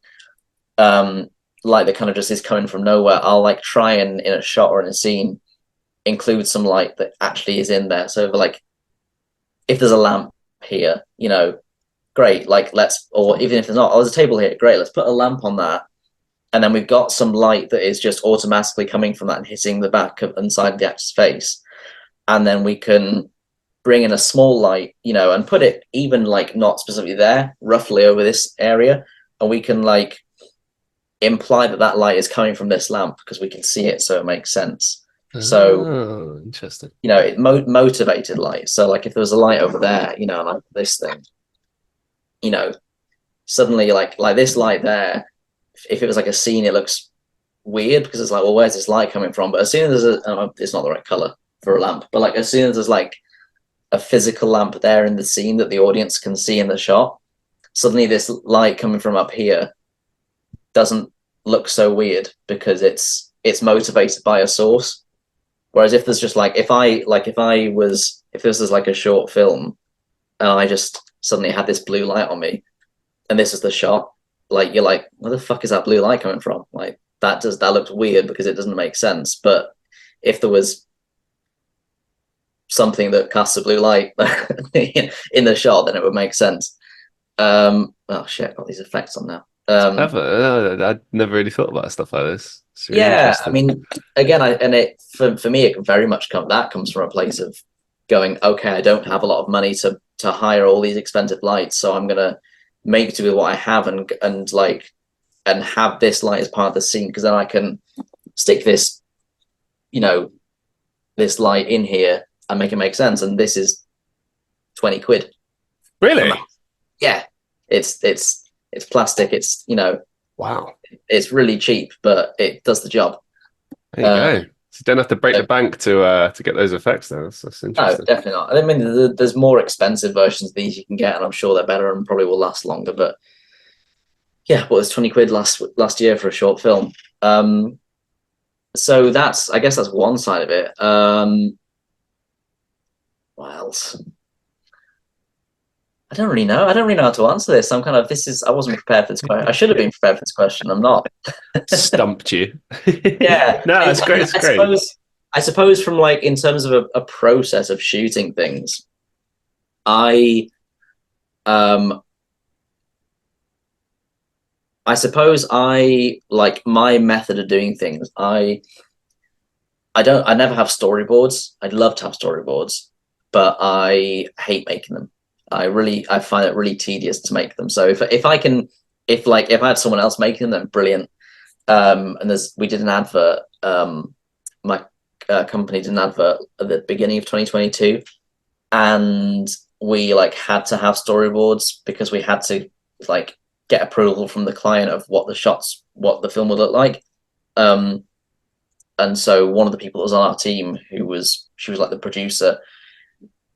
She's also an artist, so she drew up these storyboards, and they look really nice. They look lovely, and that was really helpful. But generally, I won't bother with them because I don't have someone there to do them.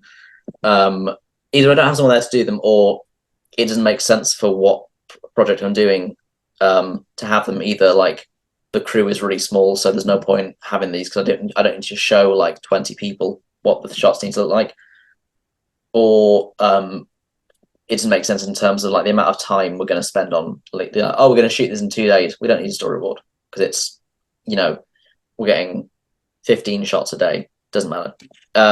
So I just do shot lists. I'll do a shot list. I'll make sure everyone knows what shots we're doing.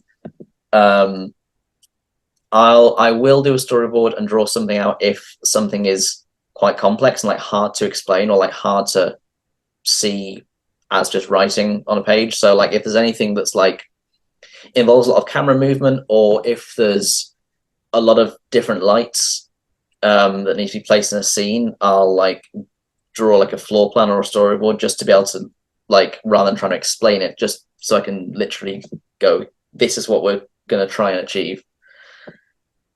But other than that, just shot lists, and then just I mean, I'm still working it out. It's still a process. Like I'm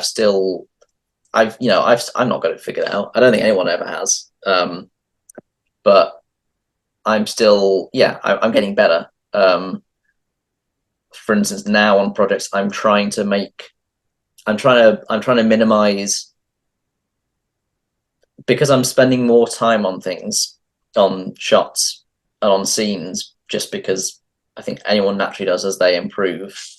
What am I trying to say? I'm trying to say a few years ago, if I was making a short film, each shot would probably take a few minutes, even if it's a few takes, one take, two take, bam, bam, bam, let's do some more shots. Like, great, got that, let's get another shot, bam. Now I'm more conscious of, and I think that again comes from like having restrictions for, oh, we've only got, a certain amount of time to shoot this, or we've only got this location for today. so let's make it count. Whereas now I think I'm more conscious of like quality.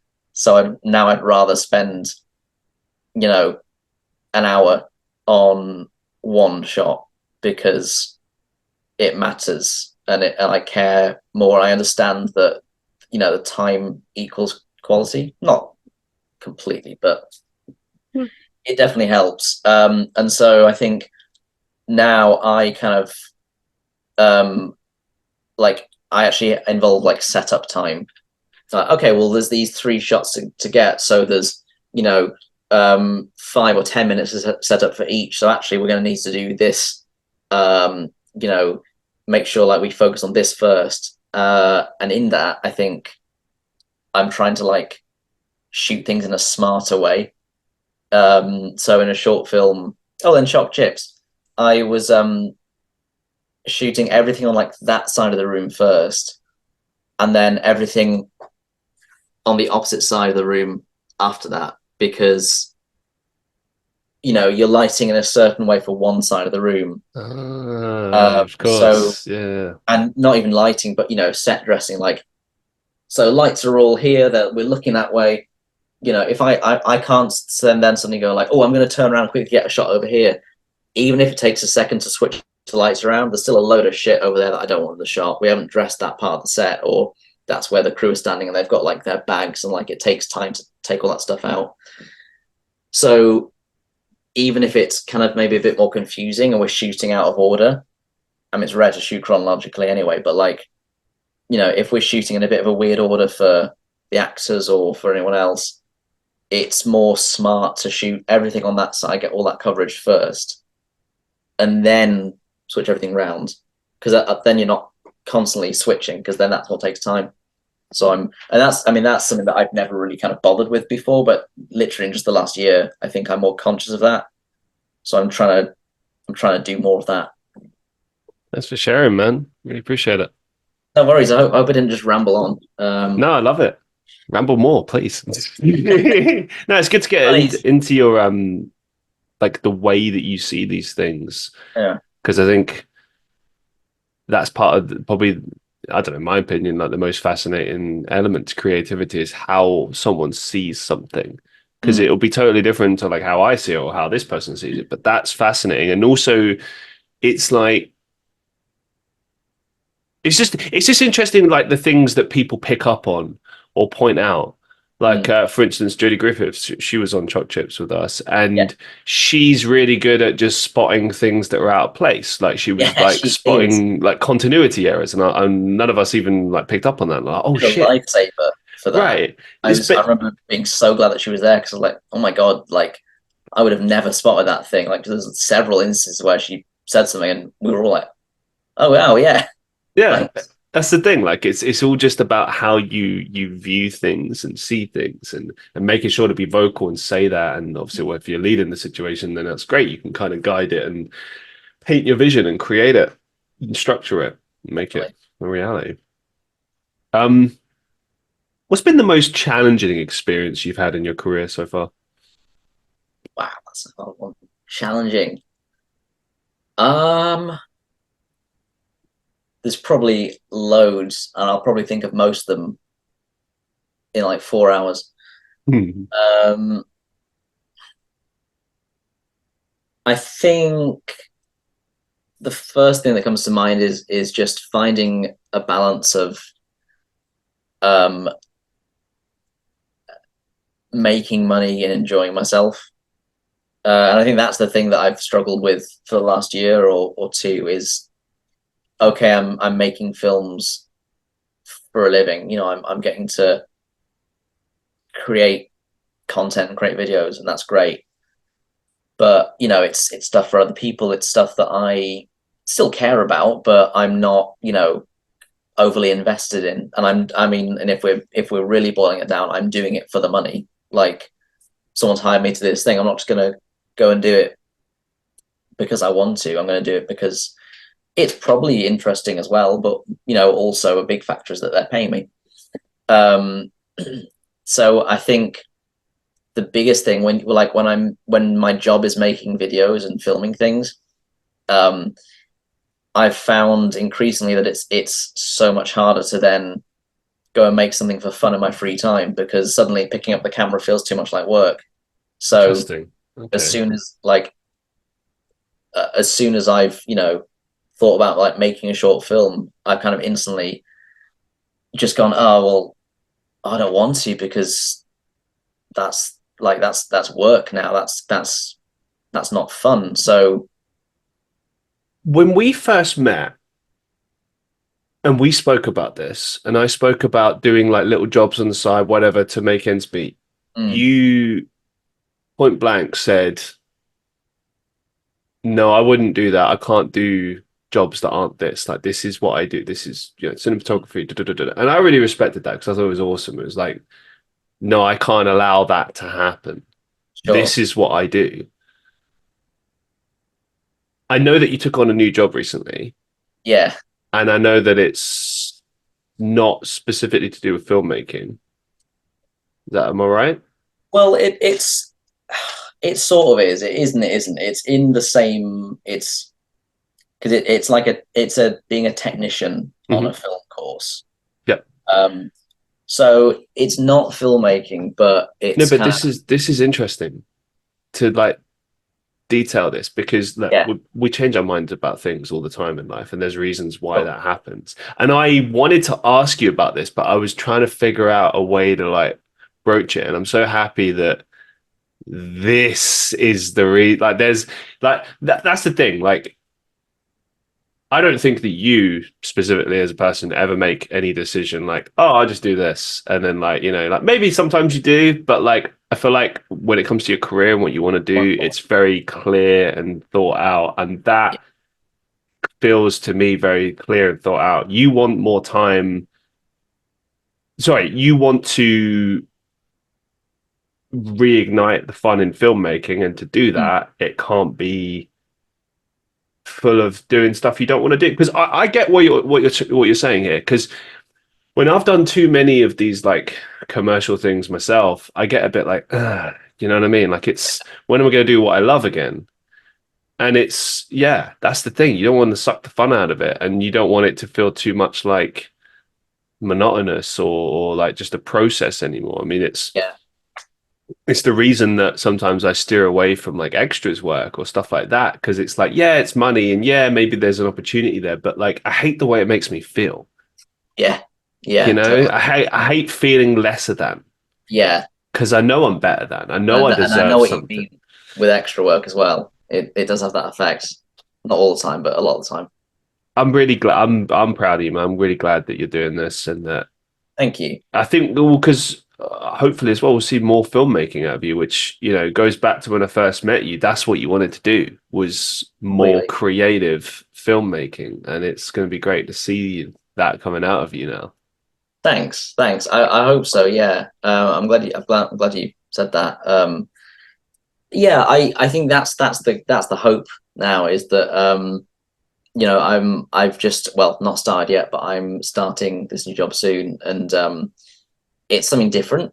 It's something that is kind of, again, it's involving elements of what I'm used to, but also there's other parts of it that I'm not, which will be a challenge, which is scary, but I'm also looking forward to that challenge. But the And most then important thing is that you won't pick up the camera, right? So when you'll be yeah, dying to pick up the camera. You'll be like, when you be well, that's the itching, like, hope. when am I going to pick up the camera again? And then when you Yeah, do, that's when you'll make your best well, work. exactly. And so because picking up the camera and doing what I would do on a film isn't going to be part of my routine, at least every day. I think it will hopefully make picking up the camera and doing that more of a joy again, and I'll actually look forward to it. Um, that's the hope. Like you say, it'll kind of reignite that spark. I think I'm definitely in a better place now with that than I was like a year ago. So like Hmm. last year, I was like really fed up, and that's why I put out a call, put like a post on some Facebook groups and said like I just want to make some stuff, not for money. I just want to make some short films for fun.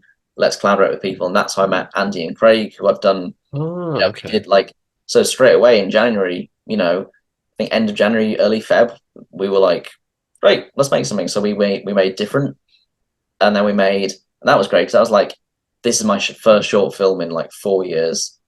Um, yeah, like aside from like tiny little things that I'd done just as a bit of fun in like an afternoon as like a little sketch or something, that was the first time in 4 years since I did Tangy Man with Dan in 2019 that I'd like actually made a short film. Made like there's a script, there's actors, we're doing, we're doing rehearsals, we're blocking it with it's a collaborative thing, it's a back and forth.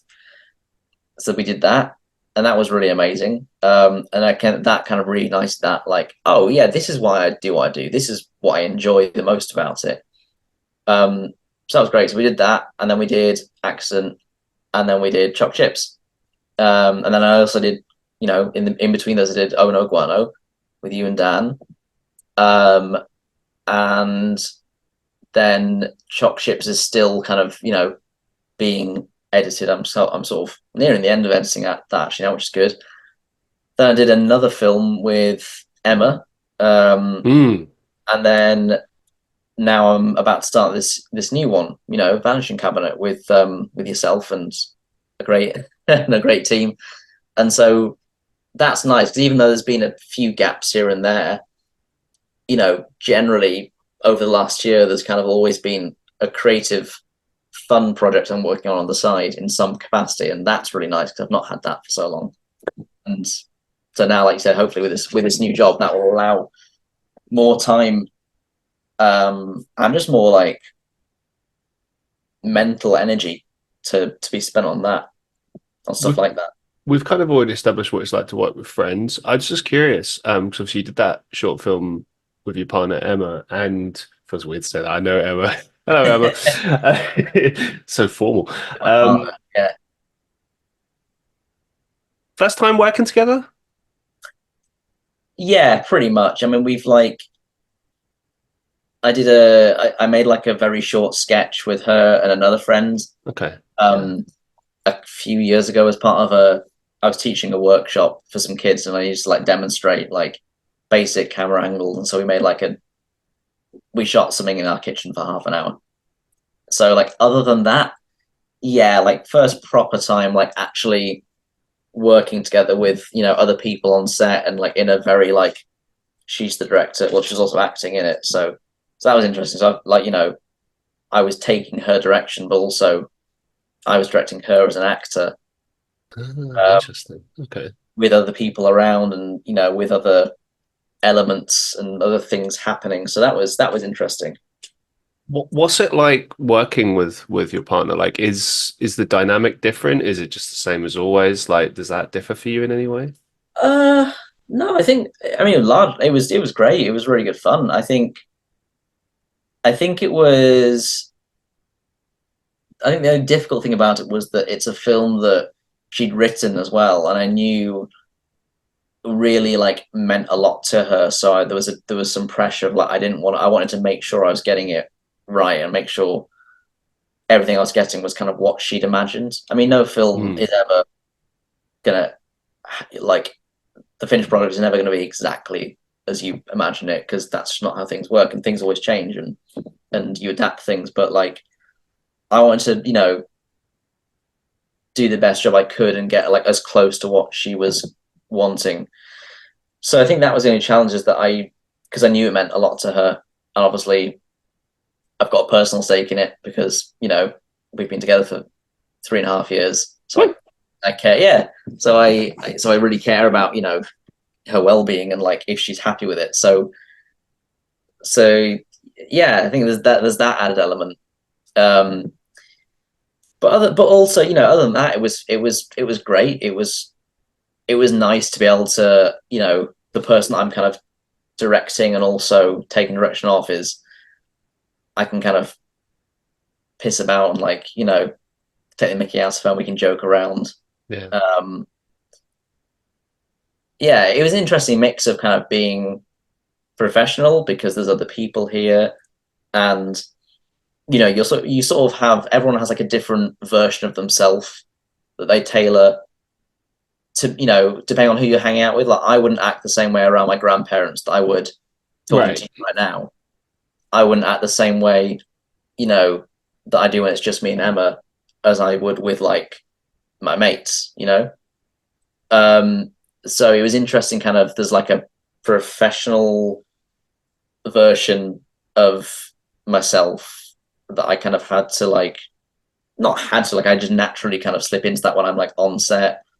But then also because it's like it's other people, basically everyone bar one person who was on that film, I kind of knew already. Yeah. So I kind of knew how to be around them. Uh, so it's like professionalism, but like everyone's a bit more chilled out, a bit more relaxed. Did you shoot it at Yeah, your place? yeah, we shot it in our bedroom and then just in the hallway and the stairs. So was So that again, like, weird in your own? Because I remember Emma explaining it to me because I was like, "Hey, I'd love to be a part of this," and she was like, "Oh, I think it's full now, right?" And then she yeah, explained like how many people were on it, and I was thinking in my head, I was like, "That's good. That's gonna be tight." Like it's like yeah. Like what was that like? I think the only weird thing was just having like everyone just in our bedroom, just like this is we're asleep at night, but we're filming here, and we dressed it and we like Right. moved furniture around and we made it look.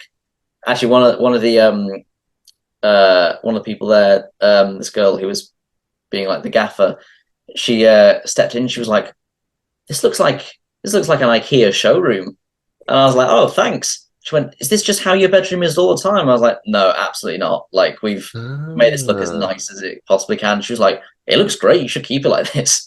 So that was like, you always like if you're having guests around to your Yeah. house, Yeah. Yeah. Yeah. tidy up and you make it look, and you make it look as nice as you can. So that was like an extra level of that because it's like you're coming into like not just my house, but like my bedroom, like a very kind of personal, you know, room.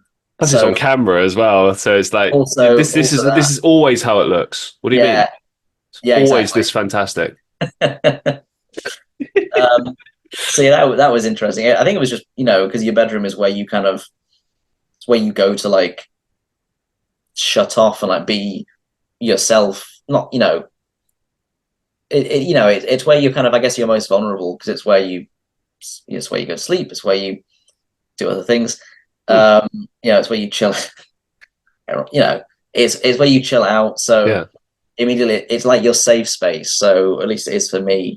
So suddenly having like Hmm. a crew of people now was a bit like, oh, this is a bit weird. Like we're not on a set of a bedroom. We're like when we finish tonight and when everyone is gone, I'm gonna go and sleep in this bed. That's what I meant. Like I wondered if it was in any way different. Clearly, it is a little bit different, but then I suppose It's a maybe bit, but yeah. then again, I think there's just I can kind of go, okay, yeah, that's a bit weird, but also we're here to do a job and Yeah. like that's what we're here for. So we're gonna do this, and I think it did help that we'd like dressed it and made it look a bit different. So it wasn't literally like I just opened the door and gone like, right, cool, we're gonna film in here. It's like no, we changed things around and we made it look like super nice and um, visually appealing and so yeah, and then yeah, just the logistical constraints of like just working, like you're in a confined space. I mean, it's a big bedroom, but still, it's like you're working in, you know, a limited amount of space, and so just having a lot of people and like light stands and things around is just That's what I was thinking. Like it must be such a tight. You got to be really careful with like how you kind of put that all yeah. together There and was there was stuff. definitely limits to like what shots we could get and like how we had to do certain things. Especially because I got a lot of equipment as well. I got really lucky and hired a load of quite fancy lighting kit, which like I said before, I never really get to do. So that was really great. But suddenly I had like thousands of pounds worth of kit, which isn't mine. So like that's scary because I'm like I've got to really make sure I can't just like my own stuff. I'm like chucking it over, like chucking it around, like bashing it. If I hit it on the wall, doesn't really matter. This other stuff immediately, I'm like, I've got to be super super careful because this isn't mine. It's really expensive. Um, but also like it's just bigger equipment. It's bulkier. It gets in the way. So immediately there's less room to move about. It's more cramped. um, and because we were shooting, it's a night scene, but we are shooting completely in the day, so we had to like black out all the windows. Um, After 2 days of like being in this room, Mm. um, for like most of the day, it kind of felt quite claustrophobic. Like after we filmed, I was like, I just want to get outside. Like this is, you know, um, kind of start going a bit stir crazy. So yeah, but it was good. It was fun, and so far the film's looking really good. Good stuff. You mentioned earlier about doing extras work, and you sort of giggled. I think we all have stories. So, Giuseppe, tell me some fun extra stories. I mean, Yeah, but sorry, but your face just says it all right there. You're like, I mean, yeah. you know what this is like. Yep. I watched the podcast with Dan. Oh, Like, thanks. you had a little, you had a good little giggle about that. Like it's such a mixed bag, isn't it? Because on the one hand, you can have some really really fun, unique experiences on those jobs, but on the other hand, they can just be a pain in the ass, and you feel like no one gives a shit about you. Hmm. Like there's plenty of times where I'm just like sitting there, being on set. You're cold. You've been there for like 6 hours and you've not done anything, and you're just like, have we been forgotten about? Like, do the crew? They like I can hear them filming the next room, but do they actually know that we're here? Like I did one. I think it was the last one I did um, last year in like October, and it was in this like old converted like mill in I don't know somewhere out in Greater Manchester, and it's been converted into this event space, I think. And they Oh, like use one of the rooms as like a gym, but it's still like an old mill. It's red brick. It's not heated. It's quite cold, and we were up in this like holding room upstairs. This massive, massive space, and it was just freezing, and there was no chairs.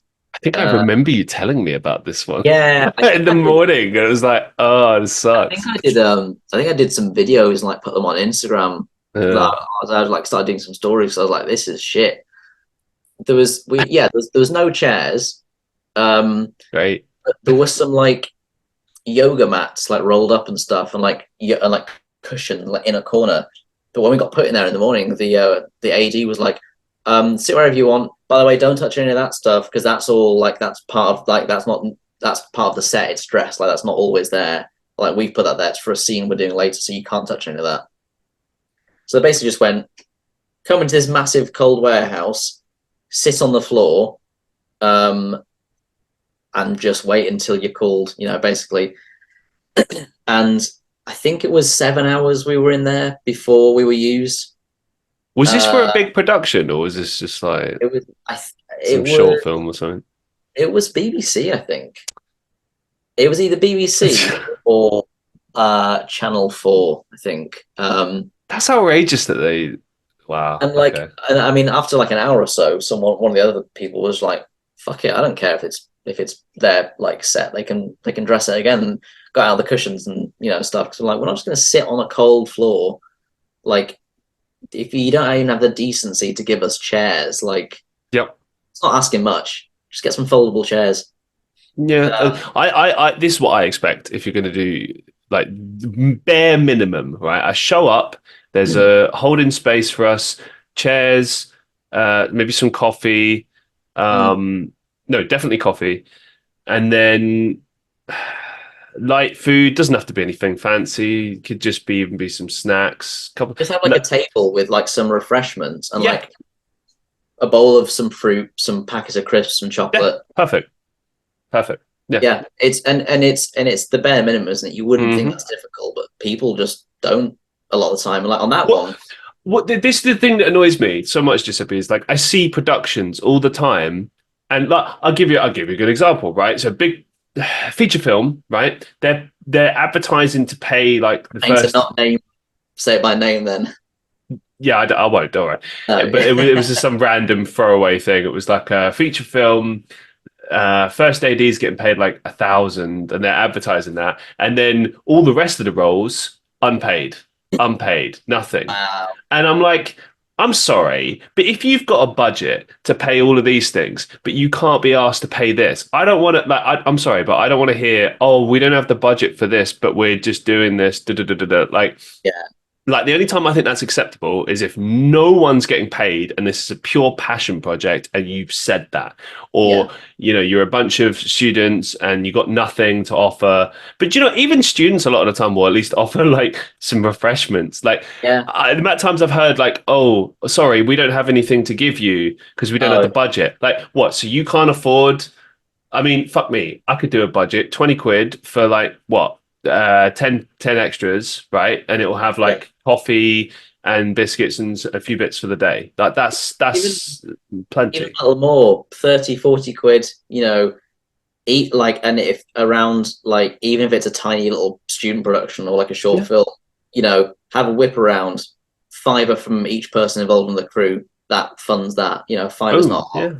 It's Um, not a lot. It's just Especially for it's things like BBC or Channel 4 or whoever, like, and that one that I was just talking about, like, their refreshments table, which wasn't snacks, it was only drinks, tea and coffee, um, was outside, but you had to go through the room they were shooting in order to get to that. Like, there wasn't another way around.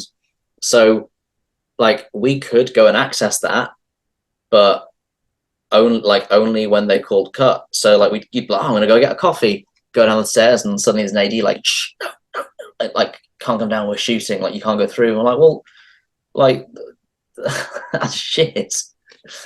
Uh, that's what pisses me off because, and I said this on the show with Dan, but I just want to rant again. mm, Um, like you can't do a production without extras and with other crew. Like everyone is equal. Everyone has. I don't care what people say. Like, oh, well, you're not paid the same. Da, da, da, da, da. Well, look, you try doing a film or a TV show in a space where you're supposed to have people, and you don't have those people now. yeah. And you try to tell me that that doesn't look weird or out of place or whatever, right? You need those people. Well, that's the And thing. Like, the extras are so important to a lot of productions, yeah, and like, I know that, like, I'm aware that the extras, like, yes, they're like, they're not as important in some ways as, like, you're not, like, I don't go on an extra job and expect to be treated the same as, like, the actors. Like, I don't, like, I know why I'm there. I'm there to do a job. Like, I'm there to fulfill a service, you know, and that's fine. I'm not expecting loads, but also, you know, you can't make a scene work without extras in a lot of cases. And if all the extras suddenly walked out, yeah. then, like, I know for a fact that Dan has walked out on Hmm. a job before. I don't know which one, but I remember him telling me the story when he was just like, right, I'm off. See, and they said, like, no, like, you're not allowed. And he went, why? Like, What he because he told it on the show, like oh, did he? Oh, right, they yeah. did he hadn't signed anything. There was nothing they Yes, could do. that's it. He hadn't signed anything. And He was like, I'm off. yeah, what can you do? But to be honest, even if you have signed something, these are basic rights. Oh, If yeah. I was on a production and I wasn't getting like fuck it, you can charge me afterwards or something. I don't care. You're not getting to treat me like crap just because what I'm low on the pecking order. Like fuck you. No, No, no. treat people decently. Again, just be nice. It's not hard, and it goes a long way. Just be a nice person. Absolutely. Uh, yeah, I don't know. A lot of productions somehow get it wrong, and can't do it. I mean, I've been on some nice extra jobs. I've been Mm, on some that are really fun. Um, I was I was on that. I was on Gentleman in Moscow mm, last year, which, uh, you know was it was quite fun. It was, it's 1920s Russia. It's set, so you're in some interesting costumes. And, like, one day, I was playing a dead body, um, and in, like, the middle of Heaton Park, they've dug this, like, big hole for, like, a mass grave, and we just had to lie in it for the whole day and, like, get covered in fake snow. and just act dead. And it was bizarre. Like we were there. There was me and like four other like dead bodies lying on top of like actual fake corpses, like rubber dummies and stuff that they dressed, but like we're close to the camera, so they've got to have us on top to look real. And in the middle of us is like one of the actors who's like lying there or like walking around, I can't remember. And we were all having a laugh because she was like, "This is weird, isn't it?" And we're all like, "Yeah, this is bizarre." But it's like stuff like that is fun because you have a laugh with the people, and even the crew were laughing. And there was a bit of there's camaraderie, everyone's kind of like in it together, and everyone's making this thing, and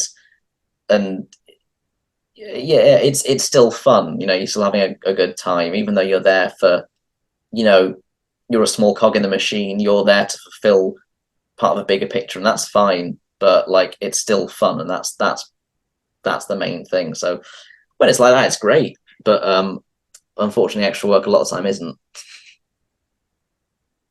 Couple of final questions for you to round off today's show. What's the biggest mistake that you've made that you learned a valuable life lesson from? Ooh, I would say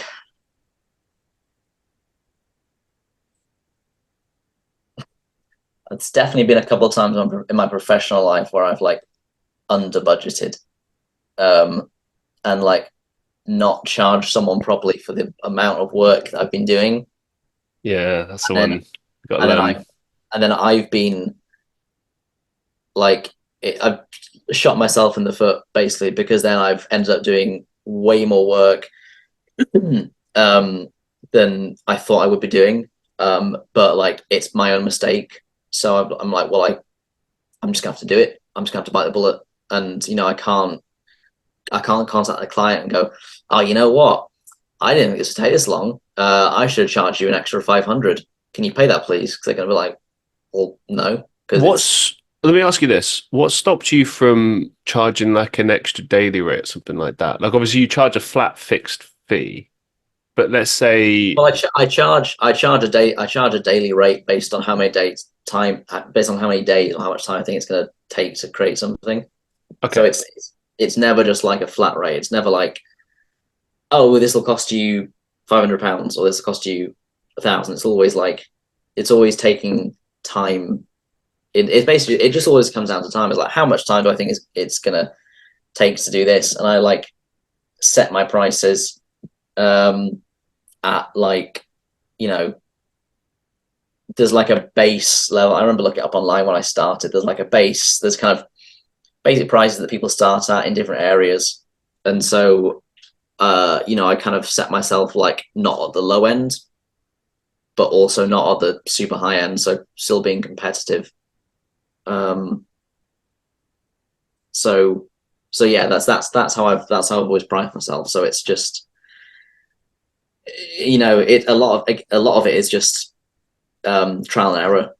So like experiences like that, just going well because someone will come to you with an idea and you go, okay, well, in my experience with my knowledge, I think that's going to take X amount of time, which is going to cost X amount of money. And then there's just been a few occasions where I've got it wrong, but it's already been agreed. We're halfway through the process, so I've just had to go. It's my own fault. no, it's a good thing to learn. It's one of the things I certainly learned from when I started freelancing, initially in marketing and then later on in acting, voice acting. Like, and even to this day, like I have to constantly be tweaking it and working on it and figuring it out. And Yeah, it's one of those things you have to it's trial and error. That's all it is. yeah. I think a lot of things are trial and error as well. There's definitely other things that like I've messed up on either. I don't know. I don't think of an example right now, but like there's definitely been times where I've you know maybe said I get something to someone on time and I've not because it's taken longer, or like um I've said that we could do something and then when it's come to the day I've gone, actually we don't have the equipment to do that or we don't have the time to do that. Um and it's just a lot of it's just trial and error because it's all you're just doing it yourself. You're making it you know you're not like working with a massive company and you're like a part of it in the work that I've been doing largely, with a few exceptions, it's like all coming from me and from my business partner. So it's just like it's just us. So we've kind of just got to do what we think's best. And a lot of time that works, but sometimes it doesn't. What's the best advice you've ever received? Ooh, I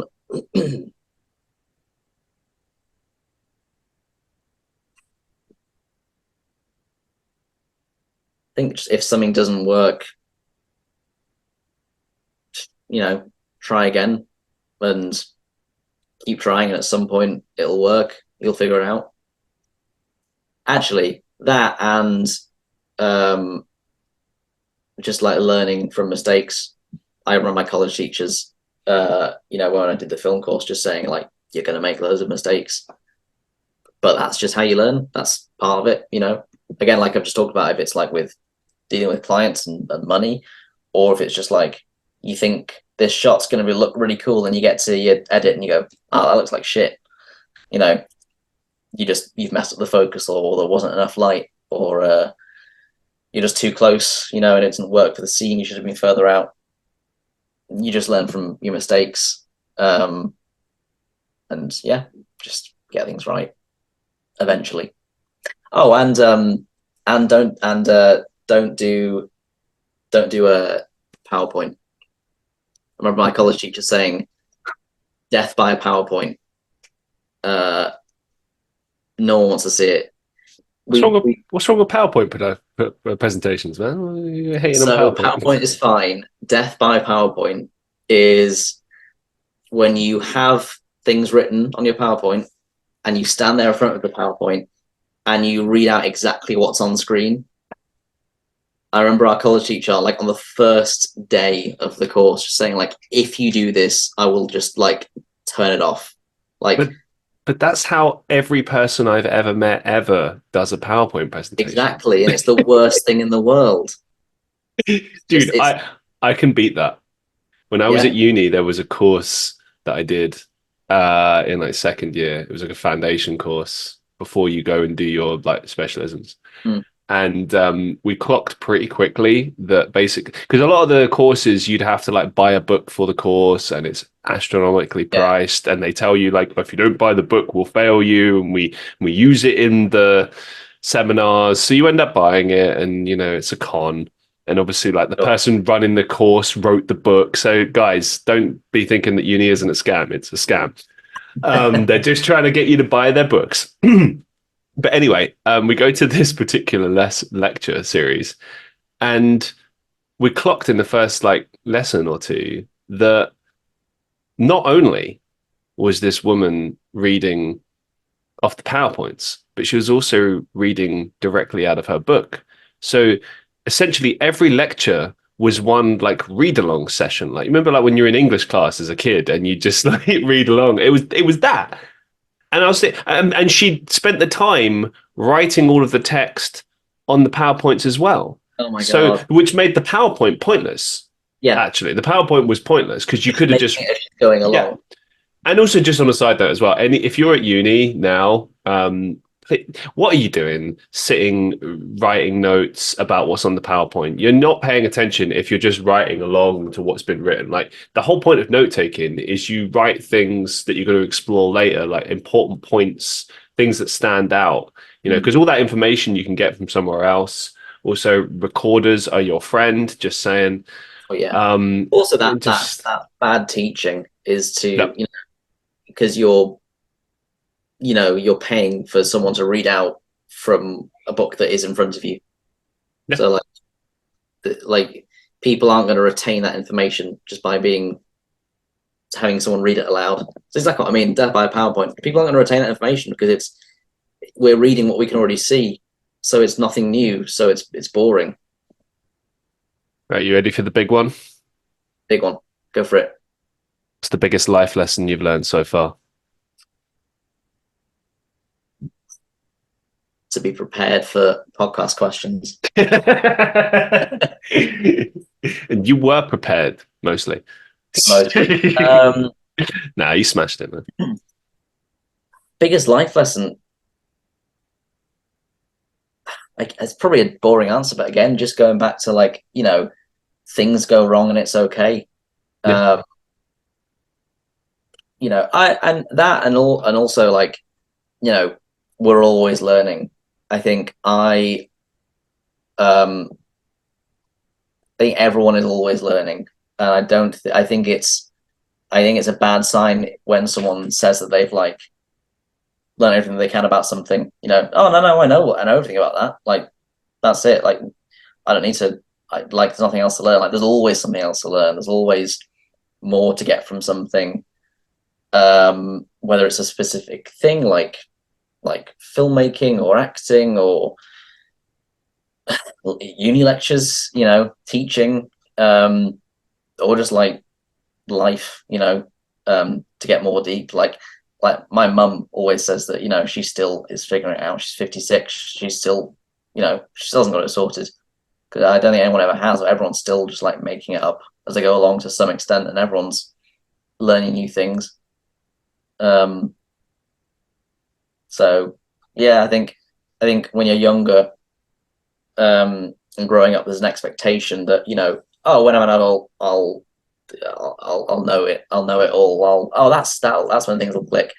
Then you become an adult, and then after a few years, you're like, maybe this is just what it's like. Maybe I don't have it all figured out, and I don't think anyone ever does. I think you're just always learning, and there's always going to be little challenges here and there, and that's just part of life and especially part of this industry. Completely agree. And I think the biggest thing you can learn if you're young, listening to this, watching this, and you're worried, scared for the future, most important thing I could say with regards to that is trust yourself, trust the process, and most importantly, know that you will get through it and that you'll figure out a way. Because, like Giuseppe said, we are always figuring it out, wondering. A lot of the time, when I go into a new situation and I don't know what's going to happen, how it's going to go, I just kind of go, fuck it. It'll be all right. I'll figure it out. I went through this. This was way worse. Like that's kind of like how I go into things. And sometimes it's a shit show and you learn something from it, or sometimes it's you're surprised and it goes really smoothly, or there's always something, a lesson, an experience, whatever. Definitely, definitely, and always say yes to something and then figure out how you're going to do it. Don't turn down an opportunity because, I mean, with exceptions. Yeah, because I heard someone did that about flying, and I'm like, no, you still need to Yeah, learn to be a pilot. Like that seems use pretty you, important.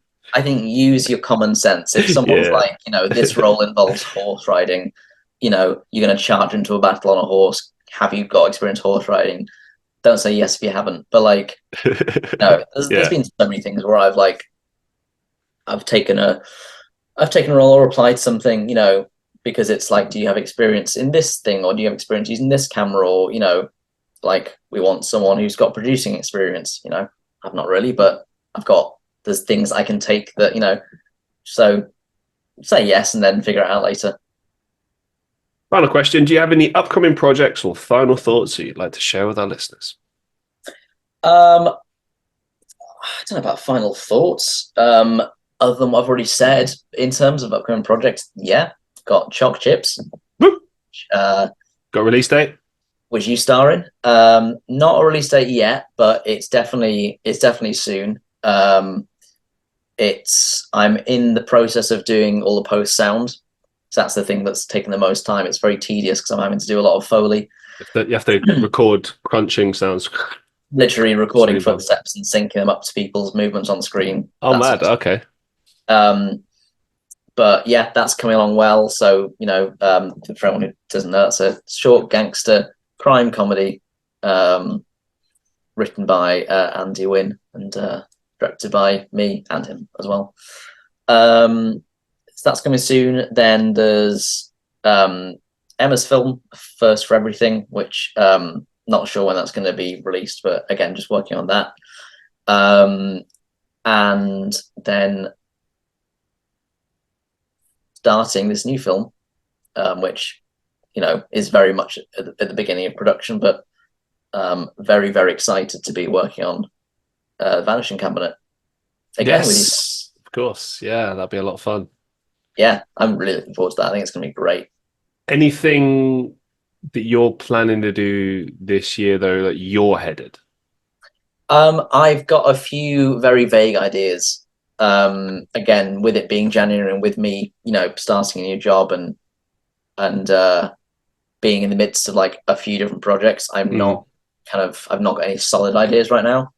Um, but I've got a few ideas kind of floating about of things I want to do. I'd love to do a horror film again.